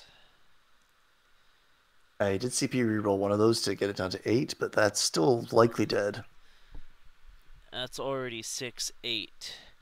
That is dead, and more. Yeah, that's dead. 14 damage right there. That's a dead Custodes. The full Custodes.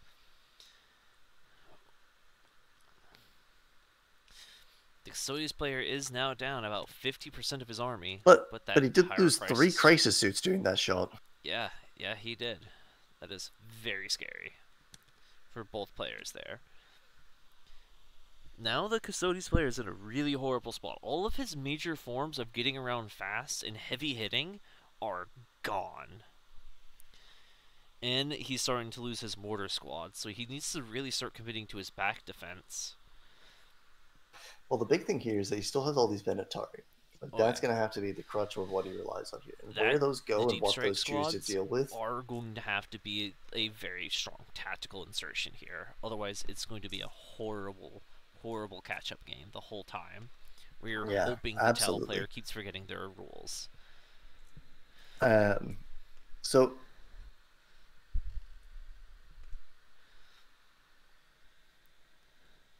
yeah, one second. Take your time. If you just want to quickly tab out and in so you can refresh the scoreboard. Oh, okay. Yep. Is the scoreboard nice and freshed up? I'll let you know on stream. Yeah, it looks like it. All right.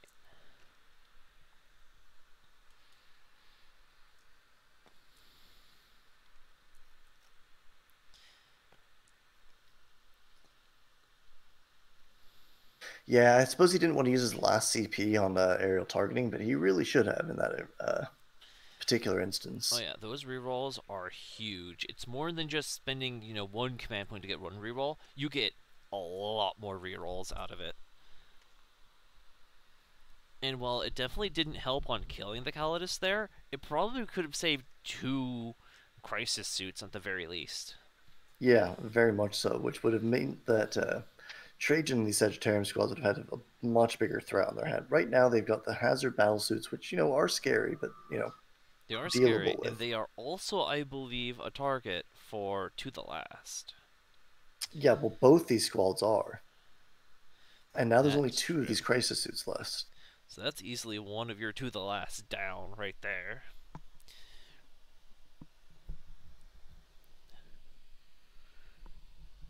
If he can manage to kill the Riptide, that's another To the Last gone, and all that leaves is the hazards, which I don't think he can remove the hazards at this point in the game.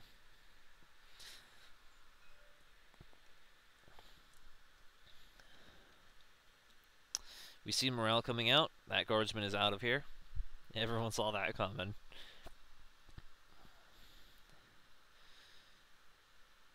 The Custodes have also kept on to 1. Are looking for a place for these Venatari to come dropping down.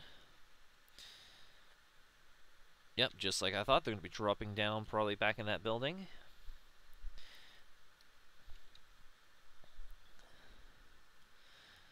Yep, it is close enough for some of them to get cover, so even if they don't make their charge, they can at least get cover and shoot through that doorway. Well, I think, more importantly, they can stand on the rune to be able to shoot through it. Oh, yeah. That's going to be huge. Because maybe you don't want to charge those drones, you just want to shoot them off and then move on to the objective next turn. Possibly. Getting a 5 on priority targets on the end of this turn is going to be a pretty big deal, though, because there's a decent chance he's going to not be around on his own objective for the last turns. Trying to roll a 9 and leaving those 2 units alive to keep scoring points there? No, almost certainly not. You shoot them off, and if you somehow don't shoot them off, you go for the charge. Oh yeah, but I think 6 shots on 2s and then 3s is just going to pop each of those drones instantly. Most likely.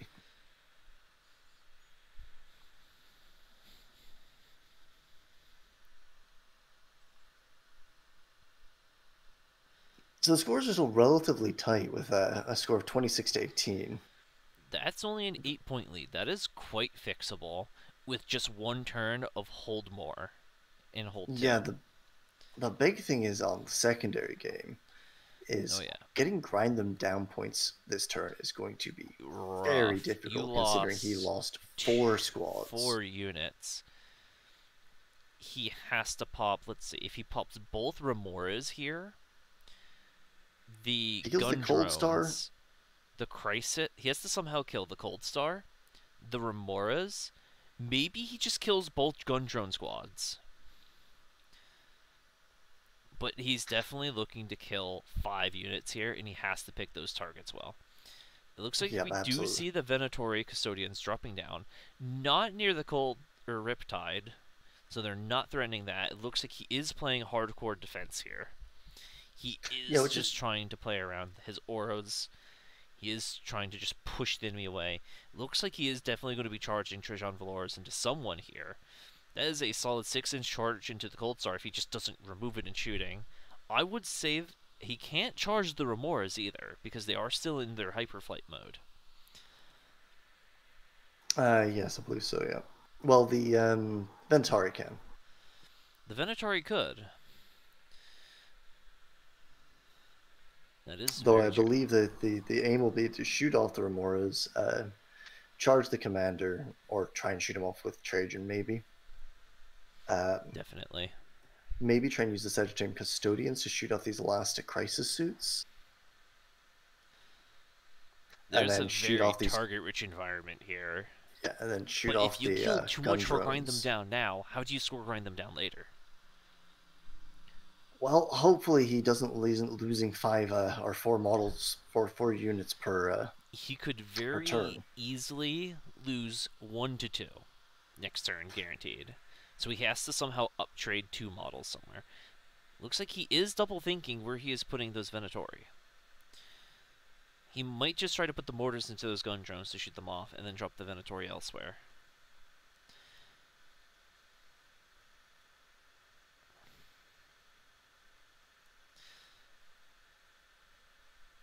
But he definitely wants them coming on this turn.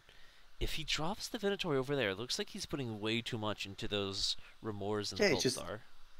Yeah, he's just staying penned up in his own deployment again. He needs these Venatori to be a mobile threat on the battlefield, and if they're just penned up in his deployment with the rest of his army, then they're not really doing that job.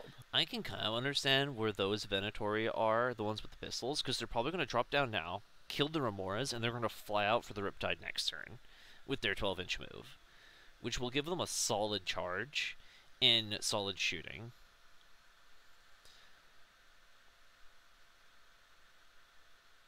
I think not pressuring that back objective is definitely something you should not hesitate on. Yeah, I mean, forcing him to have to come back to defend his own home objective is a big deal. Because he will have to move that Devilfish. It still has its units inside of it. But they won't be able to shoot you for a turn. And if he deploys them badly, you could get a lot of shooting into those. And you need to respect the shotguns. You really do. Because that AP2 forces you on your 4-up save. And you'll be wounded on 3s as Custodes by troops, which is horrifying. Yeah, it looks like he's going to try and use the Lance Venatori to deal with the enforcer battle suits and potentially go into the hazards That as well. is difficult ground, but he is flying, so he ignores it. So he has that. But he will be a -1 to shoot into there because he's not within 3 inches.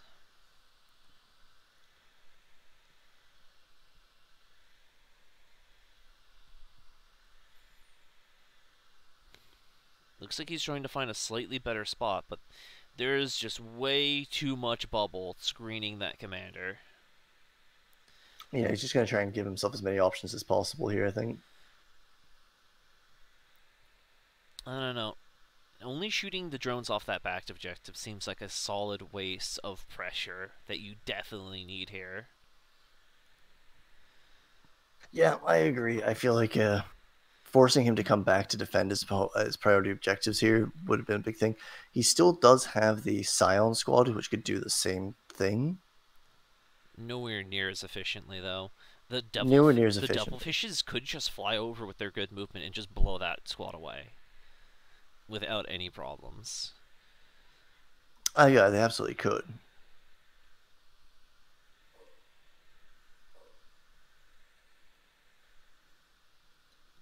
Unlike normal guardsmen, though, Scions do not get blown over by a fart.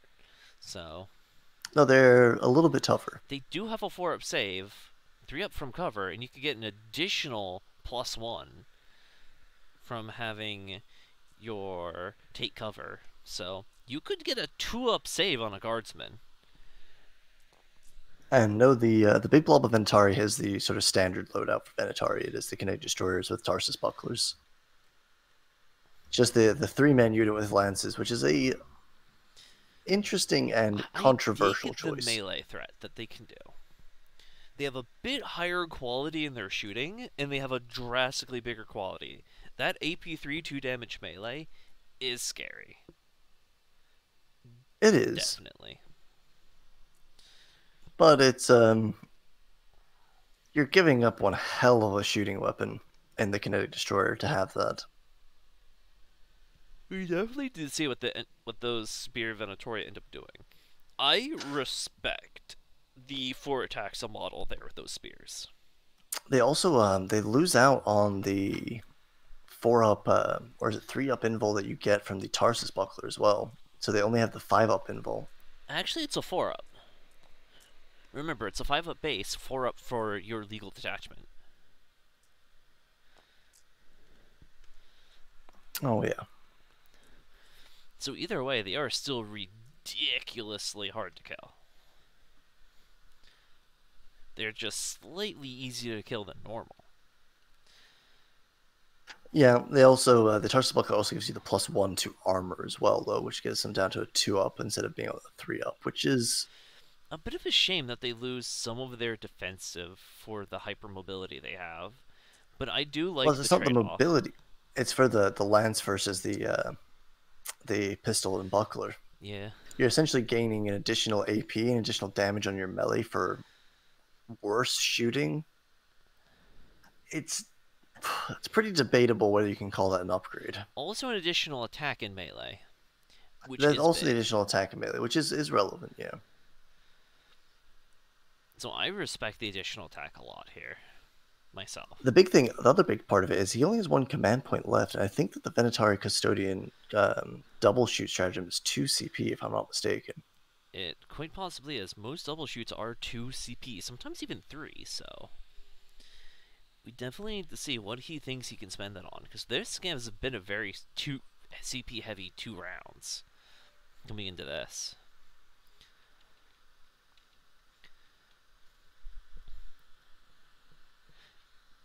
And I think that's a lot of things you see players doing in 9th right now, is that they blow their CP loads way too fast, and they don't plot out over the course of the game how many CP you need to use for what you're going to do where.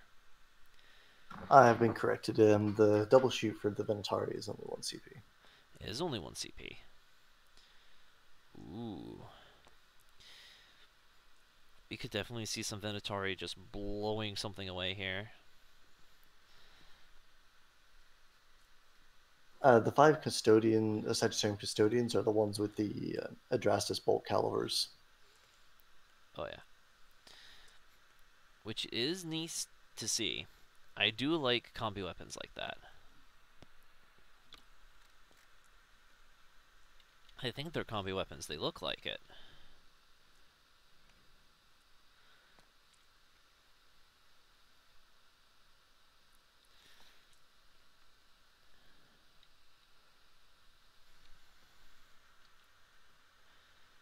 Guess a nice overhead view right now.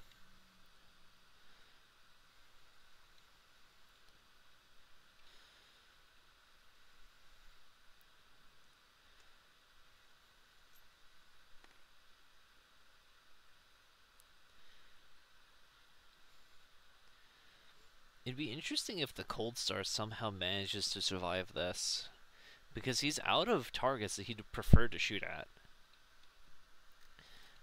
At this point, what does he relegate himself to do? Does he attempt to snipe the AlexE? Does he attempt to snipe Trajan Valores? I don't think he's going to live through this turn. Unless Trajan fails his charge. Yep, we definitely probably see a Greater Good coming in here. He might be able to snipe out Valores with his Greater Good Overwatch, which would be quite horrifying to see happen. Okay, so he's mortaring the crisis suits. He's not even mortaring the gun drones. Why would you mortar the crisis suits? It's to the last target, so I can understand his reasoning. They also do hit quite hard. But he has those Sagittarium for it. He could have advanced and shot them, and shot the combi profile without any problem. They've already shot. They dealt with 2 drones that were behind the Fire Warriors, and I'm not certain. I think they shot something else, but missed what they shot at. Oh no. That's a pretty bad split fire if you ask me. Trying to leave the mortars for that is just asking for them to fail. Because they're wounding those on 5s. At AP 0. You don't even plink a wound into those, really, with how that seemed like not a particularly good choice of target there. I can see the idea, but no. That was a horrible idea.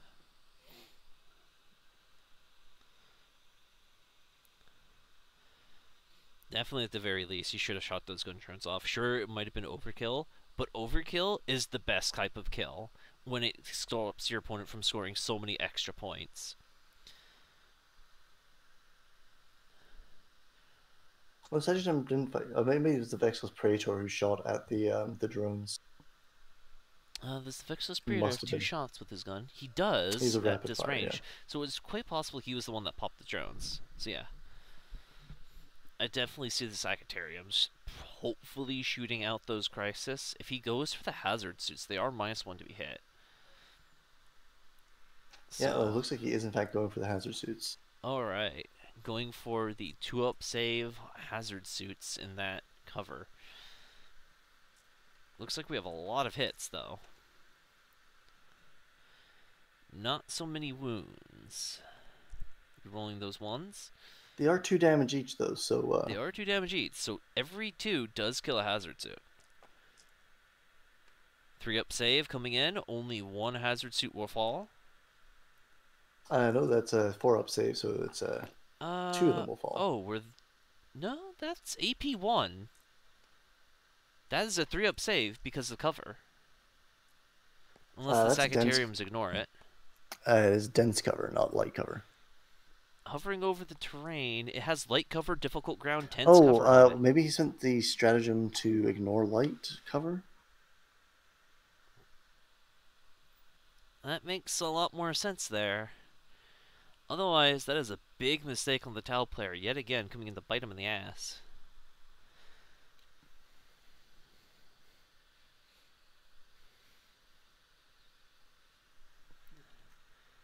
Looking at the command points, he still has 1 command point. He did not spend a stratagem here. I'm not sure what happened there, then. Maybe he forgot that it was light cover? Always check your terrain rules, folks. They will, quite literally, save lives.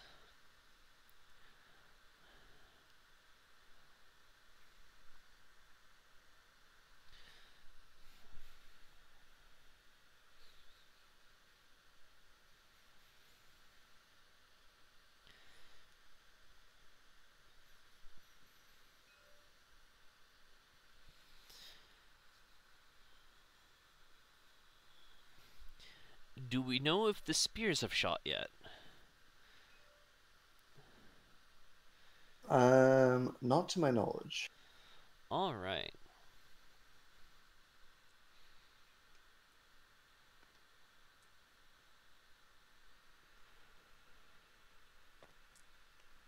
Ooh, we see a lot of hits going in there. Or are those shot rolls? It looks like this is Overwatch here. This is Overwatch from the Remora and the Commander in Cold Star Battlesuit. Yep.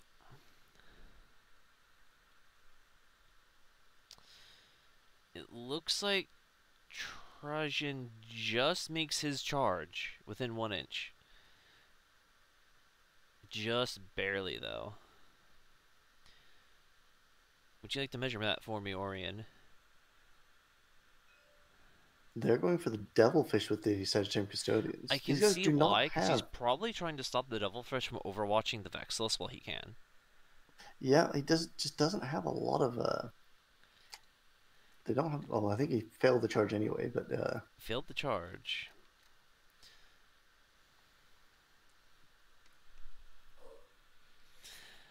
Alright, we do see that big Breacher team coming in with their Overwatch. That'll be a lot of shots.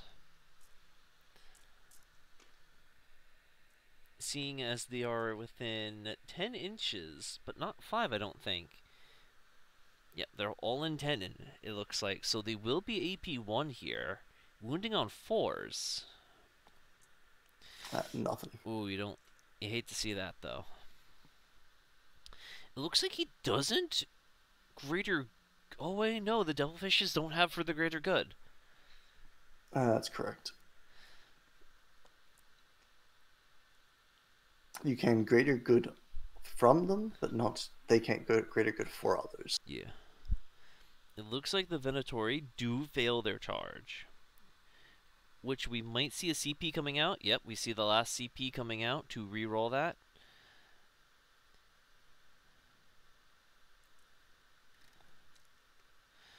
Ooh, they make it. 10-inch charge. And they do go into the gun drones. Drones. Not clearing off and holding that middle objective there.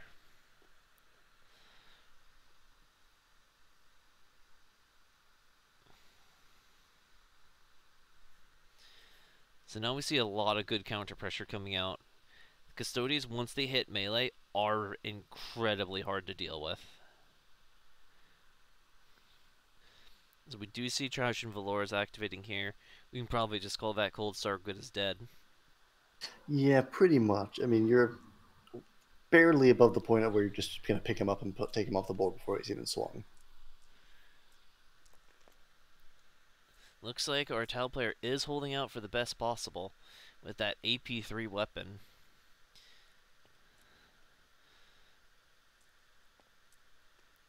Ugh. Yep. Poor guy. I mean, he did plenty of work this game. He took out a Manticore and a Tank Commander pretty much by himself. And now Trajan Valoris is horribly out of position to do anything for the rest of his team. No rerolls for you. Let's see if the Vexillus can do some good swipes here. That Guardian Spear melee is scary. 4 attacks, hitting on 2s. Wounding on 2s. Those Fire Wars will have a no save, sadly. No save whatsoever from that weapon, nope. They do have pistols if they wish to stay in melee with him. Which is fun to think about.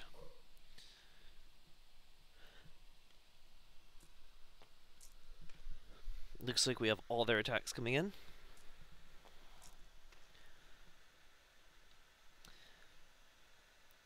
That is quite the number of wounds into those drones. Yep, well, enough to kill him. So he's going to be getting 5 for priority targets this turn. Will he get Stranglehold this turn? I do not believe so. No, his opponent still has 3 controlled objectives. The Vexillus cannot counter obsec so many troops at the same time. His opponent is doing an illegal consolidation. He was already based. And then he just left basing to go into that Devilfish further.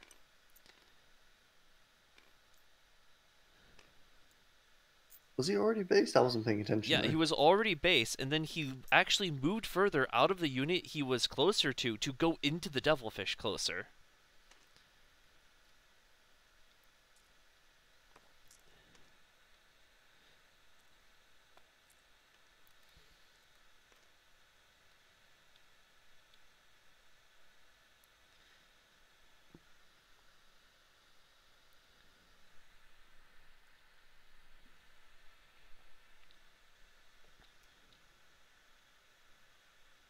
So do you think that the Custodes slash Astra Militarum player has done enough to kind of swing this game back in his favor at all? I think it is definitely, the tides are starting to turn in his favor, but he has a lot of work to go, because his opponent is about to gain a big lead on him coming into Battle Round 3.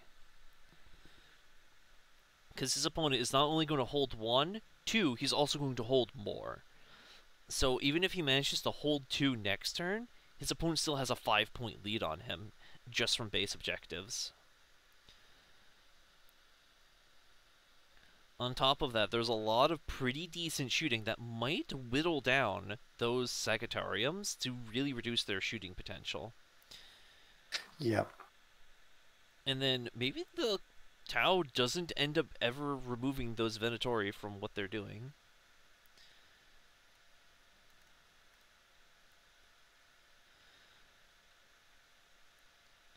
There is some play where you don't get out of melee with the Vexillus, honestly.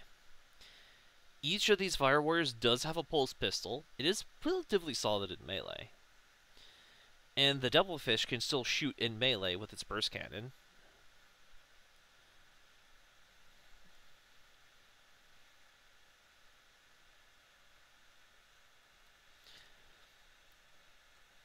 Oh yeah, that's a lead right now.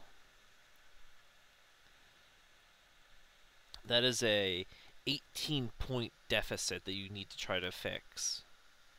Yeah, that's a pretty big swing that he's looking at here, unfortunately. Yeah, especially because he was denied to grind them down for 2 turns. You can only potentially score 9 more with that. And on his turn, he's looking at holding 1 once again, so he's only going to be making up 5 from primary this turn. That is a 10-point primary deficit. That is a big hit that you need to try to fix, especially going into round 4. Round 5 is probably the best place to fix that, though. Because since the Custodes are going second, he does score at the end of his turn instead of start on round 5. Yeah, the problem for him is he only has that unit of 5 Scions left in Deep Strike. And there's a lot of stuff he needs to get done. Oh, yeah. And that last Remora is still alive. It could charge that heavy weapons team and stop them from shooting this turn. Yeah, it absolutely could. Cyclic Ion Blasters could pick up Trajan. There's a lot of stuff that could go bad. We see more gun drones hitting the field.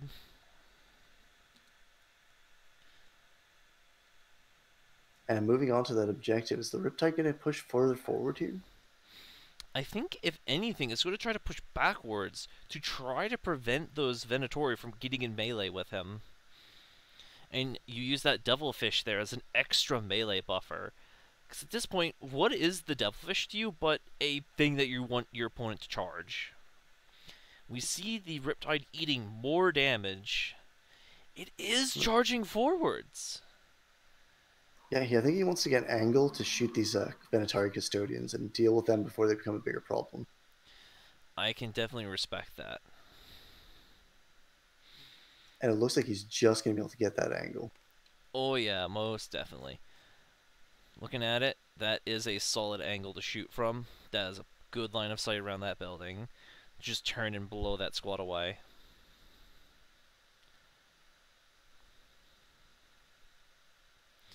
The only problem is now, he is now in range of the Sagittarians, but I think that's just the play you have to do to try to pressure out your enemy.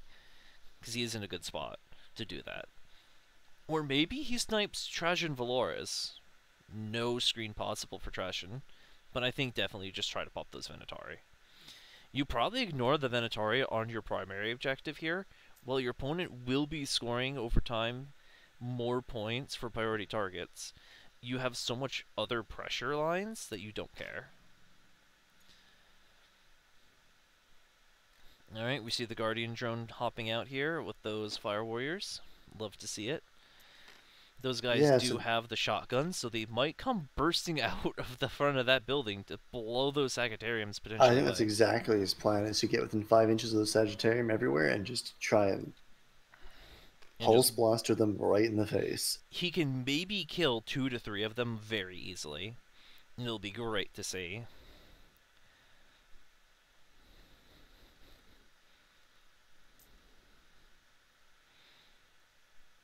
Creepers, both of the priority objectives are the diagonal ones that were in their deployments. So, yes, the Custodes player did score 5 on priority targets last turn. Yes, and it looks like the Tau player has no intention of going back for those Venatari Custodians holding that objective. I can respect it, because now those Venatari Custodians are just going to sit there and do basically nothing for the rest of this game. Yeah, well, the other option for him is he could actually drop the Scions there next turn and bring the Venatari out to come play again. Oh yeah, that's definitely what I would do as the Custodes here. You want to get those Scions on there instead, and then just get those Venatari out. The other option is he could drop the Scions there to deal with those 2 gun drones, and just take the Venatari out of there anyway.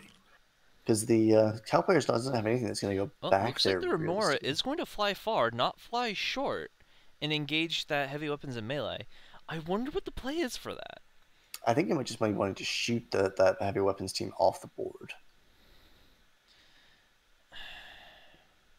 as opposed to trying to shoot the mortars, which is an interesting play. Yeah. I honestly would charge the heavy weapons team. I would get those mortars out of this fight as fast as possible. Almost at the crisis Perhaps he forgets that the Remora stealth drone can hover. Which can happen. Because the Tau player is playing well, but he is pretty forgetful, it seems. Yeah, I mean, I think he's been getting better with his own rules as the match is going on. I think maybe he was just a little bit out of practice or something. Out of practice, or just really nervous of being on stream like this. I mean, you can definitely play on people's minds for sure. Oh yeah. I remember my first tournament I went to, I was sweating. After the second match, I was in the lead for first place by like 200 points to win the tournament, and I was still sweating it out. You know? See, I tend to bring very off-meta lists anyway, so I don't go into tournaments expecting I'm going to win. I go into tournaments expecting I'm going to win best painted. That's my only hope. I managed to come home with that trophy, though. We do see some fallbacks. Perhaps he is going to shoot the Vexless Praetor out? He's falling back the Devilfish. I'm not sure if he'll... Because Fire Warriors do have a stratagem that allows them to shoot into melee with their Pulse Blasters. Oh yeah, that'll be scary to see. Maybe the Praetor falls to the melee shooting. That would be interesting to see for sure. I think that's exactly what he's done. He just spent 1 CP, and I think he's planning on shooting the Fire Warriors directly into the Praetor. Putting those shotguns to use. Or what are they calling these guys? Pulse blasters? Oh yeah, I see a lot of dice 14 shots. 14 shots. Good hits, considering he's hitting on 9 5s hits. into the Vexless. These are wounding on 3s. These are strength 6. Yep. A troop wounding a Custodian on 3s is very scary. Ooh, that's a good roll. That's a lot of AP2s. That is a lot of damage potentially coming in. That's dead. That is dead.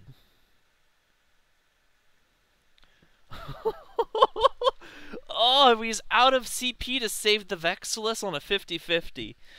Oh, losing your custodian character to Tau in close quarters like that has to feel bad. Yeah, a bunch of filthy Xenos who are not good in melee, shooting you in the face in melee, not a Well, good look. the Tau are following true here. They're not fighting you in melee, they're just shooting you in melee. It's perfectly thematic for them. Let's see if the Breachers can do the same thing to the Sagittarian Custodians. Oh yeah, that AP2 is very brutal. And there's a lot more of them this time. That's going to be 20 shots on It definitely 4s is. rerolling 1s. And then 3s. That is potentially, I'm going to guess right now, 2 Custodian dead. That's just my estimate. It depends on the conversion here, but yeah. Oh, that's another good conversion, though. Oh yeah, after rerolling the 1s. I definitely see 2 dead Custodians here myself. We only ended up with 1 dead Custodian, though. And 1 at 1 One and wound. 1 heavily wounded. Which there are a lot of spewing guns. We do have Oh, bolt one of them was already cyclics. wounded, so it does actually kill 2 of them. Oh yeah. Those Fire Warriors are really upgrading their points right now. Yeah, the last hazard and the commander are going to be firing into these Sagittarians by the looks of it. Oh yeah, I would definitely be firing the commander first because it is farther out. And he has the chance to not kill him. Do we know if they declared any Callion or Montcaz here? I do not know, but I know he's firing the hazard suit first.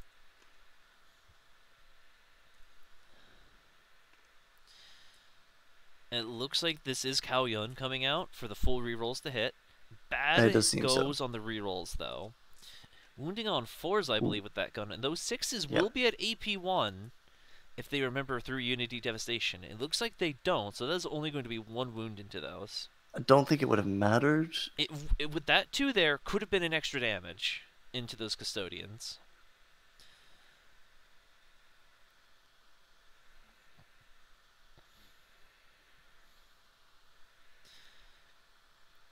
And now we have the quad cyclic ion coming in. That's going to be a lot of shots from that commander, and it will be very brutal.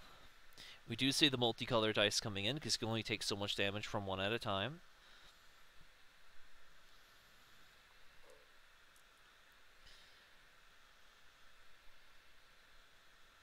Alright, all 4 Psychic Ion Blasters hitting on 2s, rerolling all failed. Only 2 mortal wounds so far, but rerolling the faileds. Only Does take 1 mortal. mortal wound. You'll take those, though. That was a good trade. That's 11 hits. Wounding on 3s, and because Custodians are super tanky. You hate to see those 2s. Yeah, He is rerolling them, though. He did spend the command points for that on his suit. So that will be a very solid amount. Looks like they are remembering to do some stuff first. Yep. So that's 1. Oh no, those are some horrible 4-up invulns for that poor Custodian. Yeah, that's 5 wounds. First one's dead. Next one takes the Takes damage. 2. Takes 2, dead on the next shot. And then the last 2 coming in. Yep. You see the 1. You hate to see it. Oh, they already cleaned up. They're already cleaned up. Oh my. No, they're coming back. His opponent did forget that the one guy. There's one guy left. He only has 2 wounds remaining.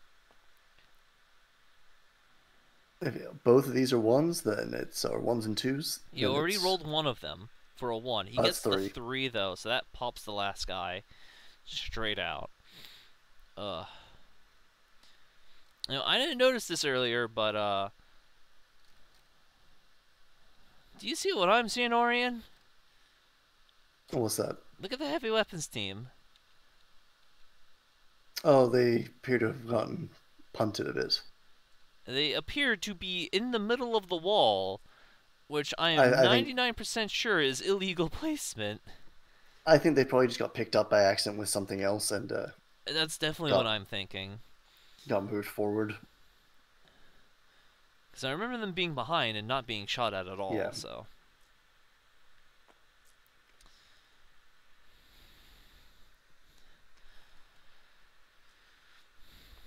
I think this is the Remora drone we see, or the Riptide. This is the Riptide shooting into the All Natari, I right. believe. Ooh, bad wound spread. That could potentially only be 2 of them dead. It definitely looks like maybe 2 of them are dead. Yep, 2 dead. I mean, we'll take those. Those Venatori are a lot of points, and that drastically cut down on how useful they are. And how much damage output they can do. It looks like we're getting the Crisis Suits into Trajan now. Alright. It doesn't look like we're overcharging the Cyclics, so we are just going to get a lot of shots in here. Ooh! That is a dirty spread. Let's see if the wounds stay the same. No, because when you roll hot in these dice rollers, your next roll is not going to be so hot, because it tries to average itself out.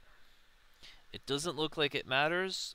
Trejan Valoris definitely takes a lot more damage than he wants to here. 4d3, he could die here. Oh, he is dead. Oh, Trajan Valoris in a horrible spot just gets gunned down by 2 Crisis Suits. Oh, that is absolutely disgusting.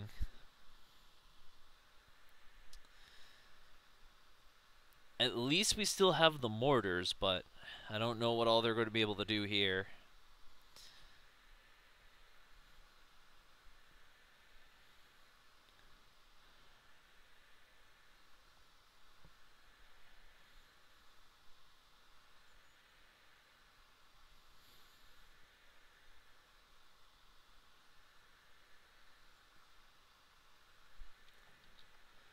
Just gonna... Pansy overcharged them. He just didn't care about the mortals and said, you know what, if I roll 6 6s, they just die. Or 6 1s. Oh yeah.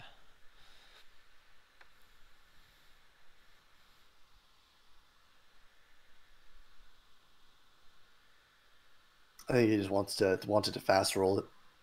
Oh yeah. I think they both realized that this game was nearing its zenith, and yeah. This has been a very brutal match. Everything went well for the Tau, even after forgetting the marker light, forgetting the hard to hit, the bonus to cover saves. Yeah, the Custodes player has not been so lucky on his 3-up and 4-up invols, that's for sure.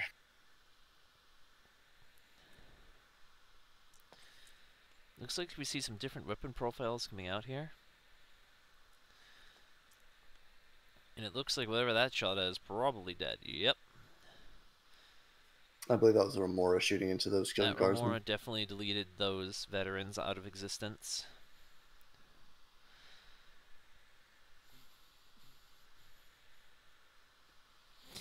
Charge phase. There are potential charges here. Does he charge the Remora drone into those Custodes? Nope. They just go straight for morale. We are back to Custodes Guard. What do you do when you have this little army remaining? What points do you go for? I mean, I'm thinking you drop the Scions down, you try to blow them off of one of those objectives to force them to be in a worse spot there.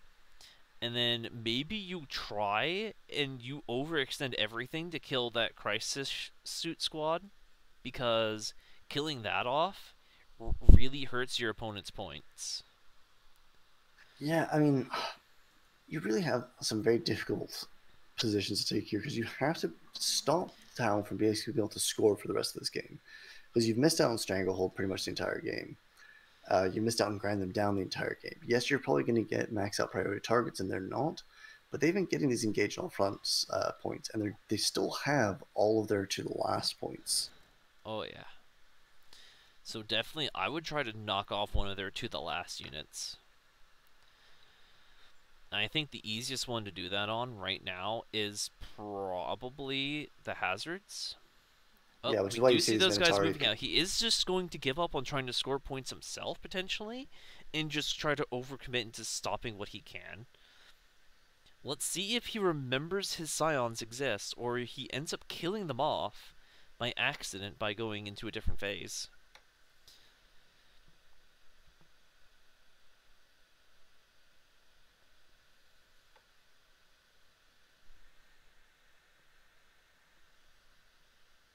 Yeah, I'm not really sure how he comes back from this, short of some sort of miraculous shooting phase and Those charge mortars did phase. end up having to move onto the objective. And they did move from their altered position when they were picked up. So I don't think they should actually be in range of that. I'm not sure. I didn't catch when they moved or what happened there, but at this point, I think the Custodes players could use the little bit of help I here. think Tabletop Simulator is doing a die. Nope. Okay. Yeah, because over here, this is an illegal move. He had them in a wall. He gained a tactical advantage from these units being picked up. Yeah, absolutely. Because the furthest guy should be here, not on the objective. Would you like to bring that up with them, Oirien, potentially? If this was a match that would have scored points, the judge would absolutely be watching these games and pointing out little mistakes like this. But for a show match like this, and Yeah. considering I think he's already probably a little bit demoralized with how much of his army has died to the Tao's shooting. Oh, yeah. I'll leave it to the players to police their own game in this one. Oh, yeah. I think we should definitely bring it up in post-game, though. Yeah, There it's are a lot absolutely. of minor things that add up.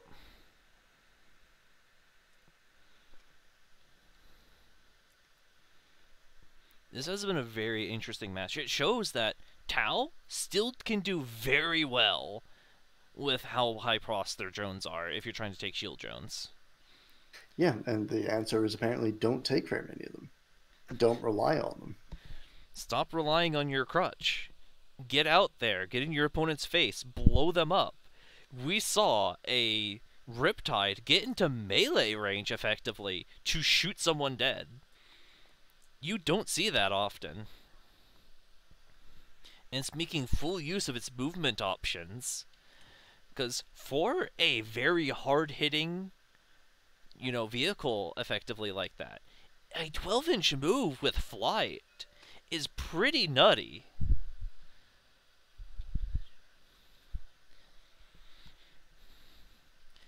You can do some serious hiding options, some nice counterattack options. Yeah, and it's playing that kind of style of Tau that we've seen coming out recently, which is a sort of mobile, fast-moving, relatively hard-hitting Tau. Oh, yeah. It'd be interesting to see more Tau successors, though. I call them Tau successors, but they're custom seps. Yeah, unfortunately, the custom seps outside of the +1 or the -1 AP on Burst weapons and missiles. burst weapons, They're pretty bad. they're not great. But I like to see the potential that maybe instead of using Farsights, use a custom sept. And you grab maybe some missile broadsides to go running around the field. Or maybe you just get a bunch of burst cannons and you burst cannon things down with a lot of cheap, effective weaponry. Yeah, I mean, I can't remember what the Siegler's list, but I think it was also FSE and not a custom sept. But he took Tau to like a third or fourth place finish at a fairly large GT about a month ago. Mm-hmm. But that's Siegler, and not many people can play as well as him. Oh, yeah. We definitely see a lot of greater good coming out. There's going to be a lot of good shooting here with how close those Venatori are. Those AP2s might shred them apart. We might end up losing another maybe 1 to 2 models in Overwatch here, because the Riptide, on average, is definitely getting at least one hit with that big gun. And that will instantly pop one of these if you fail your forward invuln. Yeah, absolutely.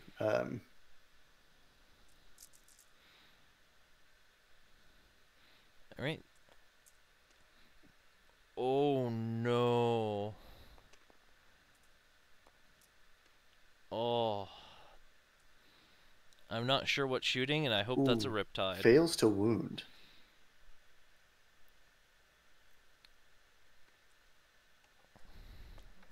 He does get the reroll Does the get one doe from Farsights. He does get one of them. It does make the save, though. So that is a safe Venatori. That was almost horrifying. That was almost 2 Venatori potentially on those hit rolls alone. Here we see a lot of the shotguns going in. The enemy is way too in close. We see a lot of good rerolls to hit here. Really making that Tau Overwatch much more brutal than it needs to be. Ooh, we see equally good saves coming out, though.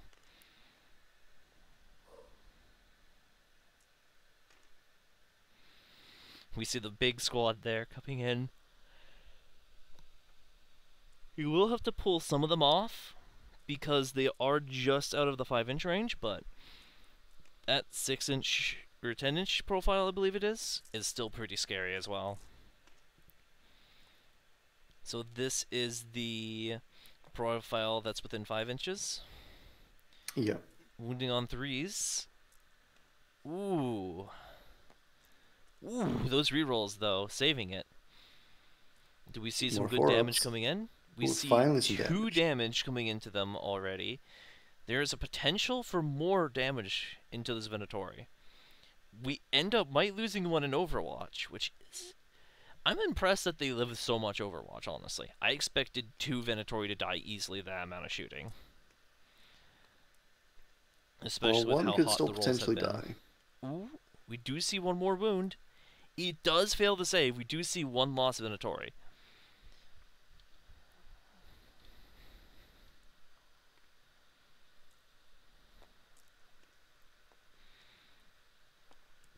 Did we see the Scions hit the field? No, we did not. No, we did not. That is a... Unless they 45... came down earlier and died before we noticed. Nope, they did not come down yet. They are... That is 45 points worth of that priority objective missed. Even when demoralized, you can at least gain points. Because what he gained here would have stopped his opponent from gaining hold more. Definitely. Yeah, absolutely.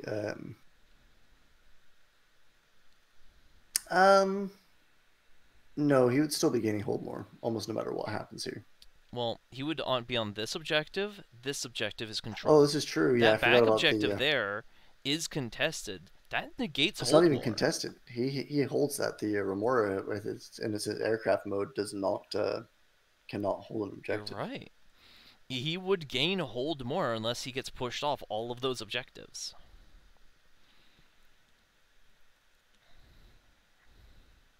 Yeah, that was probably a mistake there. That's a big mistake. That just goes to show, even when you're defeated and demoralized, you need to keep playing your best. You gotta keep checking. You gotta stay on top of things. Because that could end up swinging the game in your favor. Okay, well, he's charging the heavy weapons teams into the Fire Warriors. Potentially giving up on that objective for it. I think he will try and trail one of them back into the objective. He definitely can, especially with how big their bases are. That guy can definitely swing his weapons, but would it be enough? I don't think so.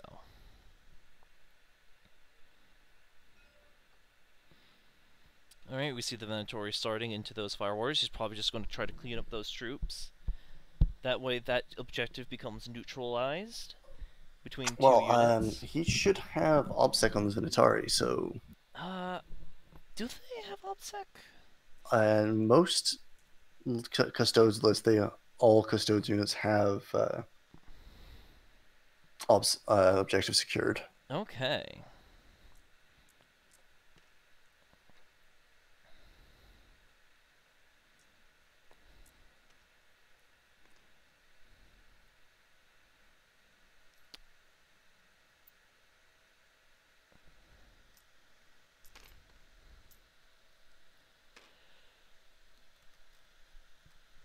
Oh yeah, so the last of that Breacher team is dead.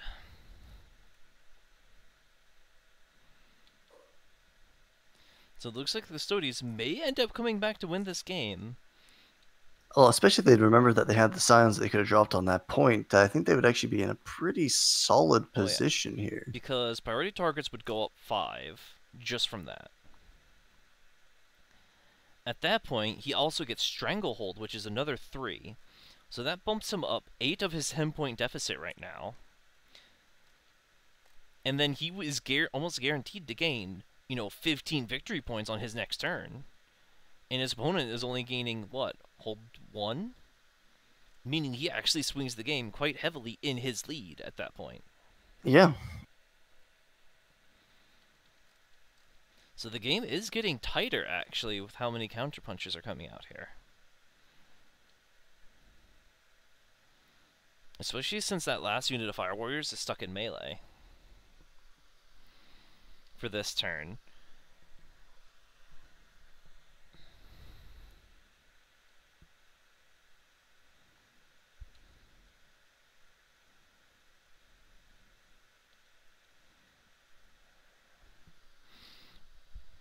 I believe that Tau Battlesuit is a monster, so it can shoot in melee at a -1 penalty. And honestly, I think I'd take that penalty to stick those guys in melee with me. Yeah, it definitely is a monster. It can shoot in melee, but do you really want to be stuck in melee with them? They have pistols, but they can shoot into melee, and they are a good melee combatant anyway. I don't know. Personally, I'd eat it. I'd take the risk. I would potentially just try to kill them off where I can. I think you probably do as well anyway.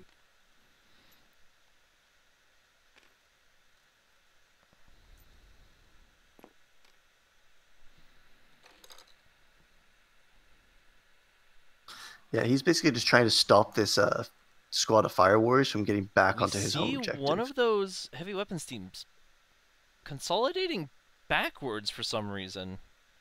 No, that's where he was before he consolidated into them.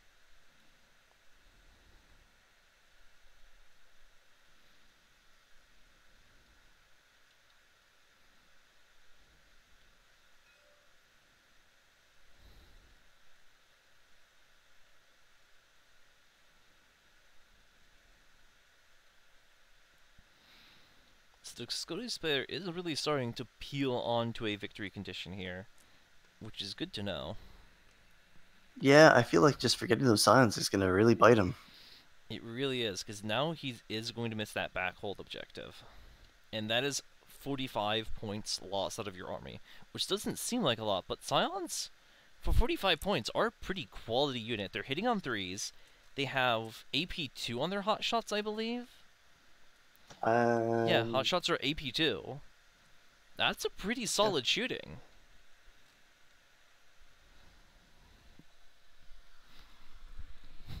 And missing out on that is potentially going to hurt him. Especially with how little he has on the board to begin with right now. It's also 7 victory points. Oh yeah. Which is the big thing. Possibly even more. Possibly 11 victory point swing from forgetting those units. Oh, definitely.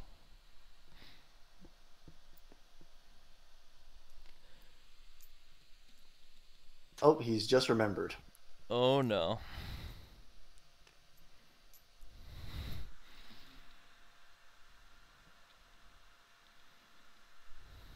That's gonna bite him in the ass.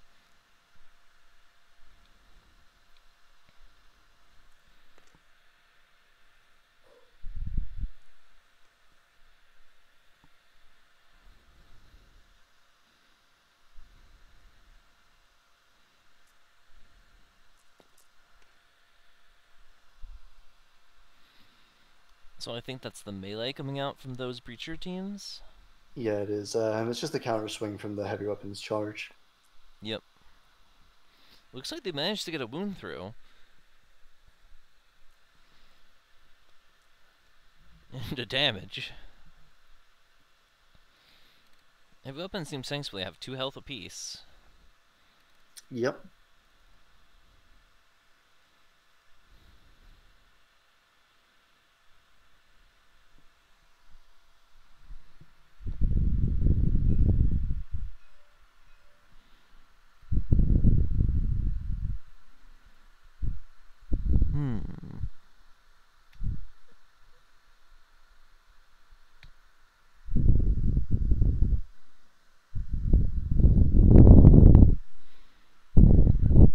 question is there enough firepower to table them this turn?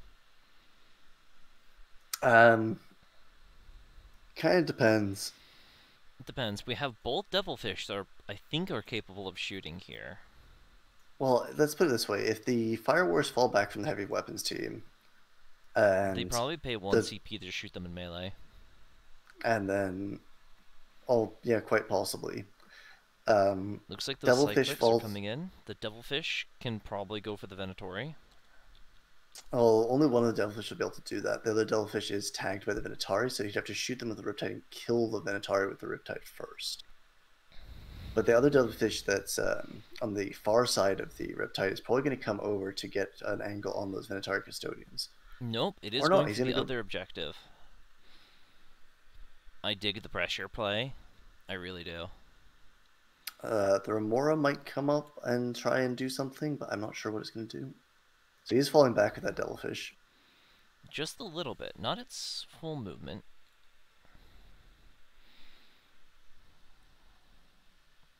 It has another 4 inches. It could fly onto the top of the building and score that objective, but it is not. Forgetting your unit has fly there could be quite crippling. He wouldn't be able to perch up on the top of that anyway.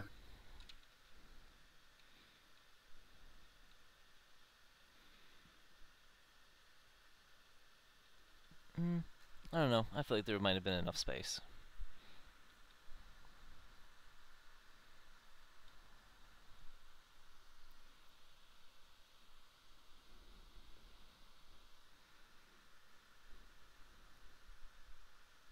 So how many was the Tau holding at the start of this turn? He's only holding 1. He was only holding the 1 objective up top, so we only gained 5 points here.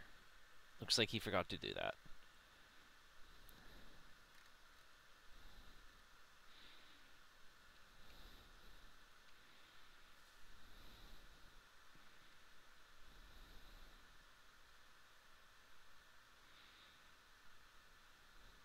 So if he doesn't get tabled here, it's entirely possible he still gets hold more this turn. Quite possibly. It depends on what happens to that unit in the front there. That's in melee with the Riptide, because if the Riptide manages to pop them in melee, I think he just loses. Because we definitely see that heavy weapons team, in my opinion, die here.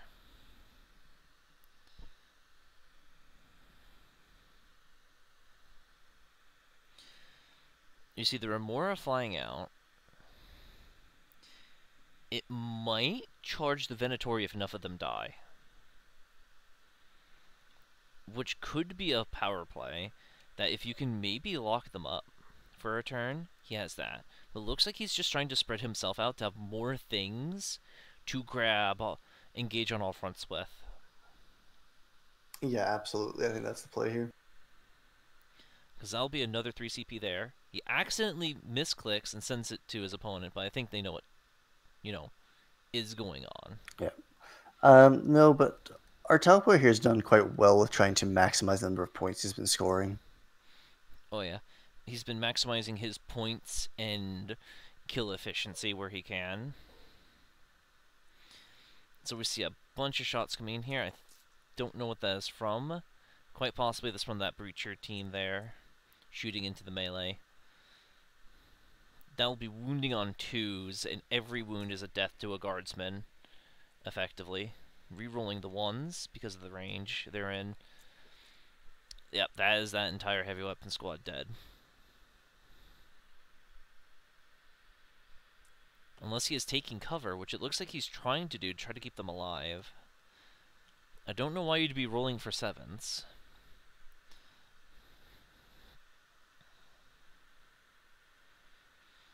He must have been taking cover in some regard. The question is, does he remember to fire the Remora Marker Light into those Venatori to try to get his Cyclics reroll 1s? Looks like the big gun in melee, it sadly did not get that many hits, but it got 2 wounds, and it gets 1 Custodian downed. Yeah, he did CP reroll that failed save, but it doesn't save him anyway. Oh yeah.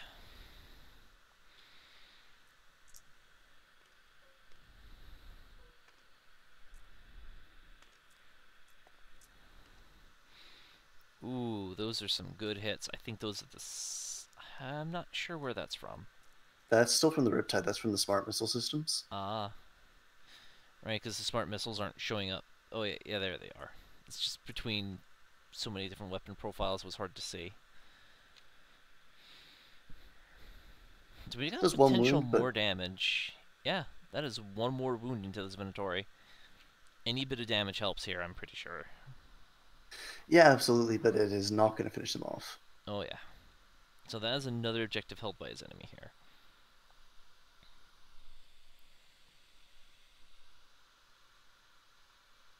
That does stop the Custodes from getting hold more, though. Currently.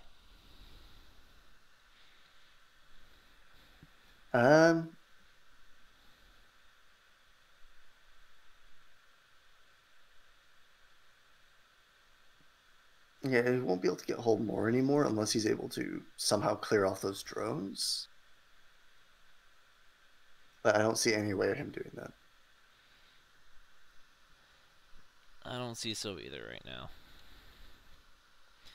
He might be able to kill those crisis suits in shooting, but maybe not.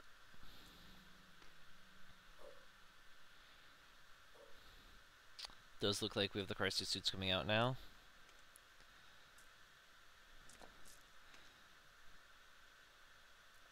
It seems like he is not overcharging these, which I think is sensible. Yep.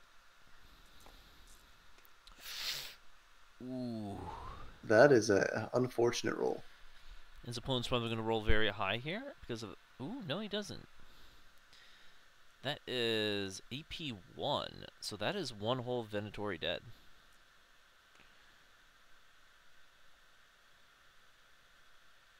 Oh, so he did in fact overcharge those.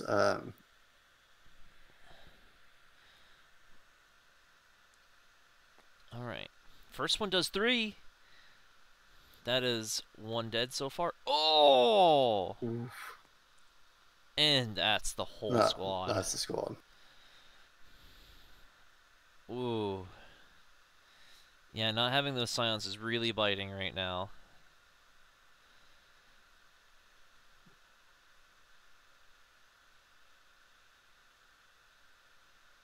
And it looks like we're going to see the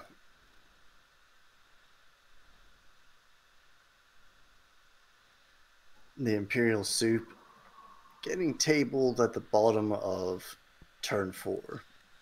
Yep, 1 model left. Actually, it's the top of turn 5. Yeah, top of turn 5. Maybe bottom if that Riptide somehow manages to do that well in melee. Unlikely, but possible. That would be a sight to see, a Custodian lose melee to a Tau. We do see the Custodes not do anything in the melee there. That was the Riptide attack. Oh, that was Riptide? Okay. Because he had 2 wounds that weren't rolled for.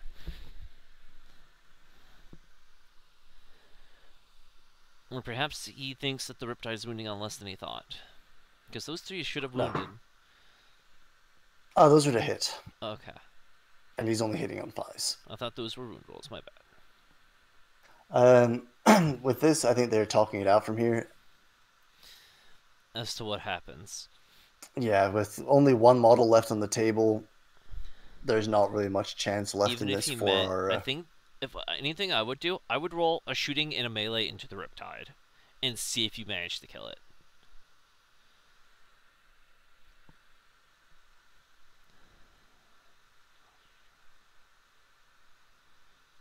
Because if he manages to kill the Riptide, that does score him something, at the very least.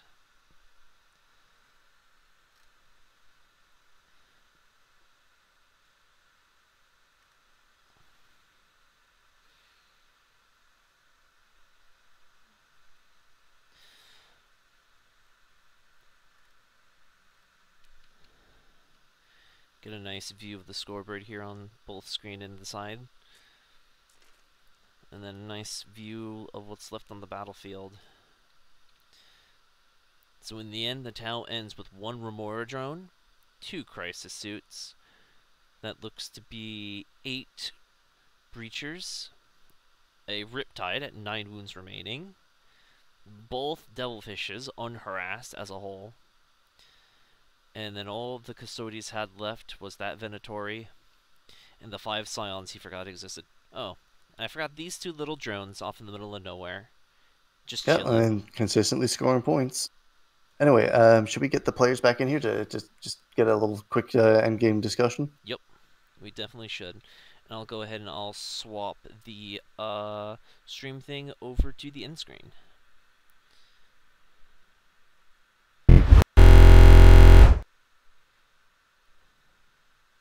Okay. Welcome back, you two. That was quite the game. The Custodes Yeah. almost were able to pull it out. Almost, but the greater good prevailed. The greater good prevailed, and the Emperor sort of left you there. Yeah, he forgot his. The Emperor didn't help me with his saves. Let's just put it that way. He was not in the mood to kind of give me some of the good save rolls. Well, he gave you that one tank early on to soak up the Seekers, and he's like, you know what, the Golden Boys got it. I got to go back to watching something else. I'm gonna go back to Netflix playing and all. destroying strip poker with Zinch. Yeah. Yeah, I honestly, I was really surprised by I took that many mortals overcharging. I did not think I would.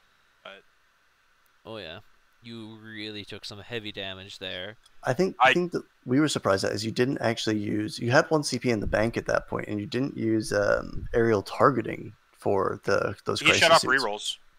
He Oh, off he shut. rerolls. That was what Yeah. happened. That's how some Yeah. of stuff got cooked because he couldn't I reroll his had so I'd spent 2 CP for coordinated engagement to give them 5 marker lights on anything they shoot. So it wouldn't have mattered. They would have gotten the reroll ones anyway.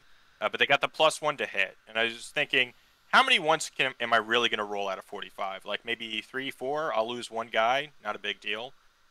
Yeah, no, I lost 3 guys on my own shooting from overcharging, so that was rough. But Yeah, I mean, it definitely hey, happens. they got it done. They stayed alive through the whole game, so. So, both of you, most valuable units? I would say these Venatari definitely did some work for you. Yeah, it's a difficult one. I think it's probably the stratagem that did more work. The one to turn off all the defenses. Oh yeah. Oh, yeah. So it's just whatever put that on suddenly got a massive efficiency boost. Probably the Venatari. I'm quite happy with the free spear Venatari. Just its flat damage 2 is such a rarity in melee and Custodes. Yeah. Probably them, or probably the Sagittarum, just because they actually just the free until they died on turn 3, they were quite consistent. Oh, they were. They definitely were. They did a lot of work. And for the Tau player? Honestly, probably the fucking Remoras. I mean, you saw what they did, but Well, I was thinking the Cold Star, actually. yeah, the Cold Star. I mean, fucking dumpsters what, a tank and a mana core, and Yeah. is sitting there. He killed like almost 400 points on his own. Yeah, and he's 170 points himself. Like, plus he was, boosting the Remors the entire time. He was definitely I'm MVP. surprised you never put the Remors into hover and charged those heavy weapons teams. Nope, they were more annoying just flying around getting me engaged on all fronts. Because as soon as they hover, they can get charged. But I didn't want him just charging me with like the Sagittarum or something like that. Or getting tied up. Because they're not vehicles, so they can't shoot when they're tied up like that. So. Really? I thought the big Remor drones had the vehicle keyword. They do not. Okay. It caught me out because you cannot fire the marker light with them. They have flyer, they have D6 Remor stealth drones, they have aircraft, fly, drone, all that stuff, but they do not have the vehicle keyword. All right. Yeah, that's unfortunate. Yeah, I really wish. I'm really hoping in the Tau Codex they will completely rework marker lights and make them not suck ass. I think that is a fairly safe chance of something like that happening. Yeah, give them 3-up ballistic skill across the board, and then make marker lights happen in like the command phase, and they do stuff like increase AP, ignore cover, things like that. Just get rid of the +1 to hit shit, and making it like you have to build around that to be 2D faction. with a 4-up fucking ballistic skill. It's bullshit. Yeah. But yeah, that was really tense. I wasn't too sure about that for like the first 2 rounds, but once I was able to kind of deny you, grind them down, and stranglehold for like 2 rounds consecutively, I was like, I think I'm gonna win this on secondaries alone, even if I get wiped here. I think it was when both Custodes came off in the same turn. I was like, right, that's the noose gone. Yeah. You know, they're not quite a Telemon, but they're supposed to. They should take a bit more than that with the stratagem support they put on the one. I was just like, right, whole Custodes in one volley from the suits. That was not what I needed right there. I needed that to kind of hang in there on 3 or 4 wounds, to be honest. Yeah. I mean, Not 45. having that -1 damage from the duty eternal makes a big difference from the Telemann. Oh yeah. Though the Telemann is what, an extra 80 points or something. Yeah, I mean, I think I'm still writing lists to tech for AdMech and Drakari, which is why I think people are taking the Custodes over the Telemons at the moment, and to a lesser extent to tech for Orcs now as well.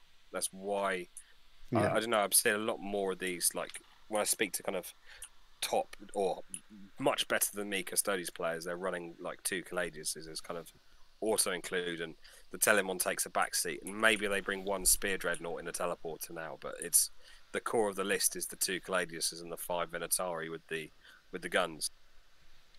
Interestingly, so you don't think you're really going to see like the Custodes dread mobs anymore? Not really. I think just AdMech just point and click them off. Yeah. I mean, I'm supposed to be taking Deathwatch Deathwatch 5 dreads to London Grand Tournament in like 2 months, and I'm just looking at that, looking at they pre-released the boards, and I'm going, if I run into AdMech, it's going to be quite point and clicky because I haven't got the maneuverability to keep up or at least hide from chickens and then return on their own ground. That's where those Clauses, you can either switch it up. That stratagem that I was using all day game against the Remoras is a really good answer for 20-man blobs, or switch it up into the 2-shot profile and just cook a chicken a turn, or a chicken and a half if you can roll well. Yeah, definitely. absolutely. I don't mean actual chicken, I mean the Iron Striders, to clarify. Yeah, We know what they yeah. are. They're Villas, chickens. right? Yeah, They're they're chicken chickens. walkers. When I say just start cooking chickens randomly, it might quite literally infer, I'm just going to whack a chicken on the oven. Yeah, why not, man? I'm kind of hungry. I could go for some chicken. I mean, Serve that. AdMech are We'll just have going to barbecue. microwave, yes, so. Yeah, I mean, I'll be hot anyway, so. Yeah, we were thinking that the you forgetting your scions was going to be a critical problem until everything kind of got Crumbled demolished. really hard there. Yeah, I'll be honest. I don't think the Scions would have tipped it. Actually, the Scions would have gotten you another 5 points for your priority target, easy. Yeah. Yeah.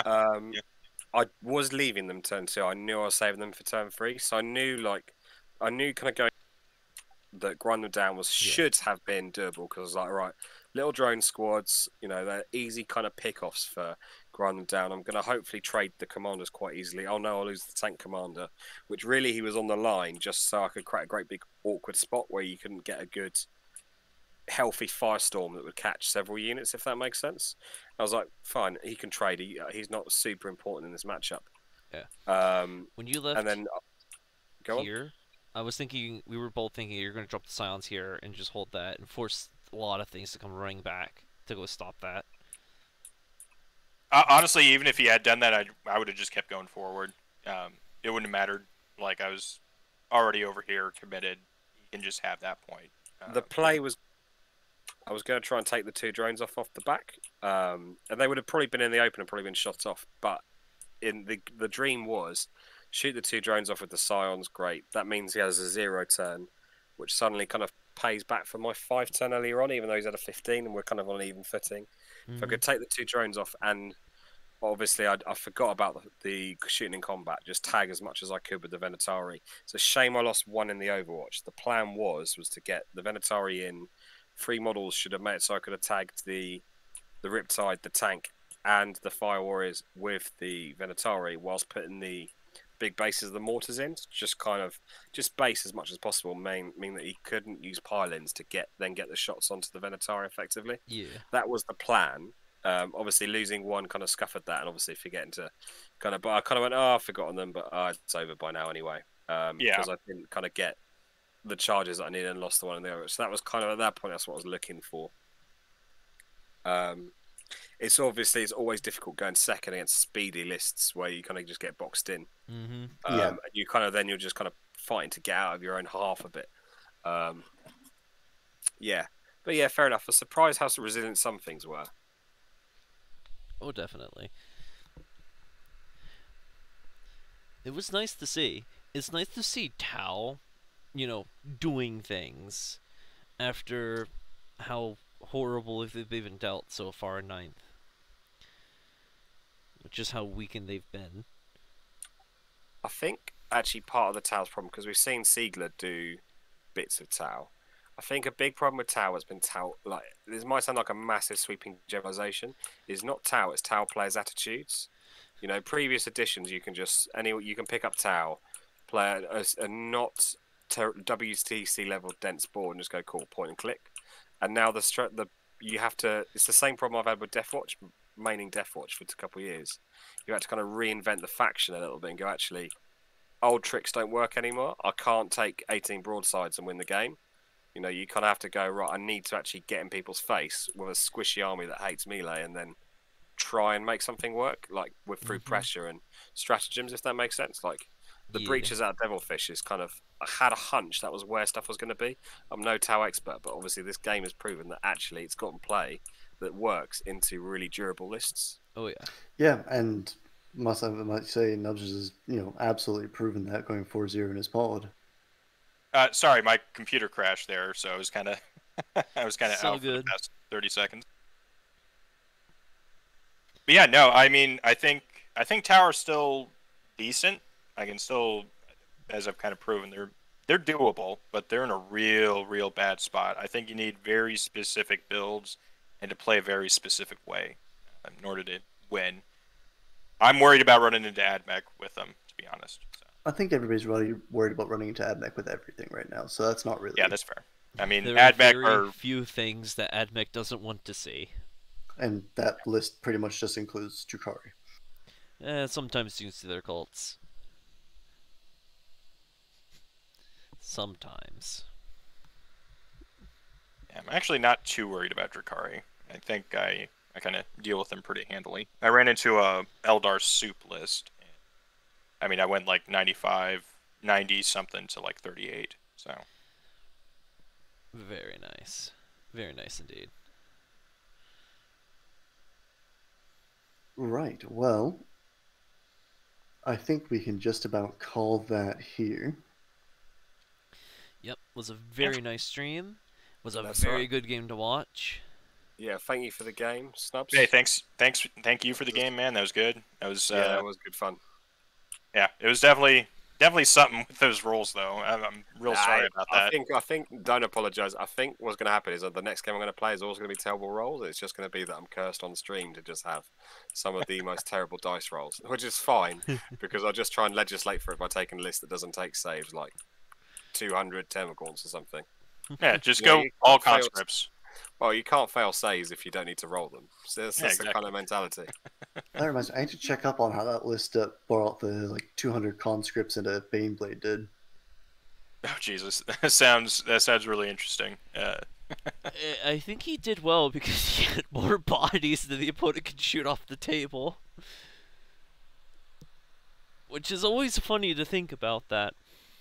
Sometimes the guard idea in lore works. Drown them in your blood.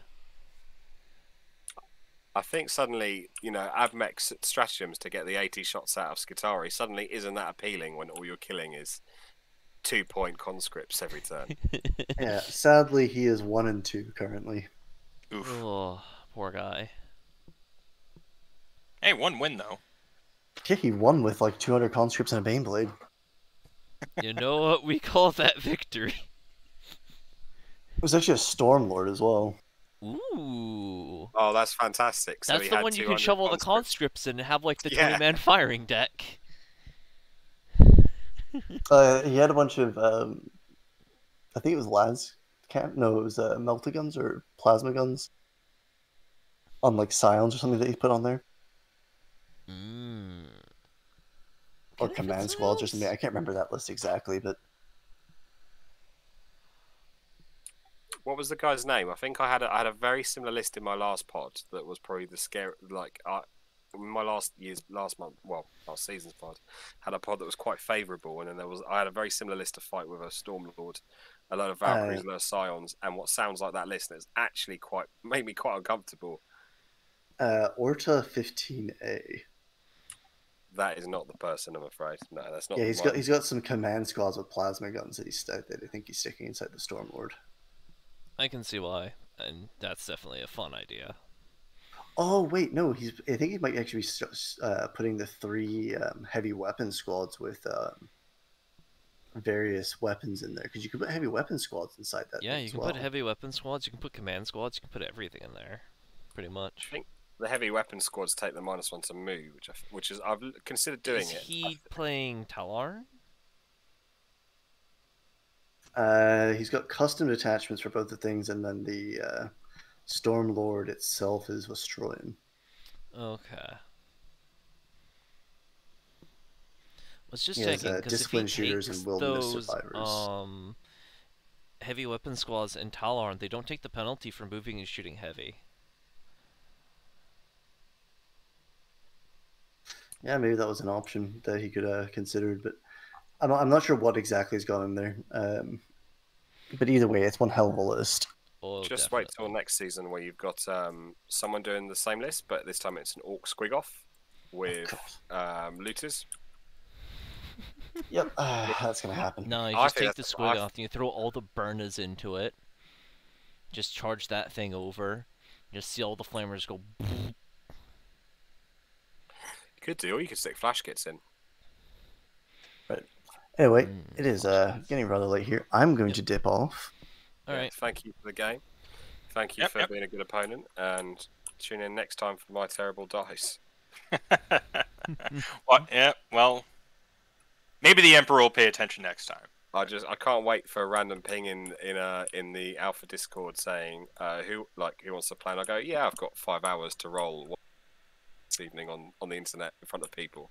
I might have to. I've become king of ones, which is fine. I'm happy with it. First the Death Guard, now the Custodes. Well, I'm gonna hop off. All right. Yep. I'm gonna You guys have a good one. Well, thank you for the game, See ya. guys. Cheers. I'm going to do my outro quick. So, that was a great game. I am Dragon Queen Nisan. I was joined for a little bit here by Malice and our World Judge Oirien. Please subscribe to the Tabletop Simulator community for more, and do check out the links on screen. We have a great community. We have a great YouTube if you ever want to watch VODs and other sorts of things. Join us on Discord. We teach people how to play with TTS tutelage. You don't need to know anything. We'll book you a time, and you can be on here on stream with us, learning how to play, which is always fun.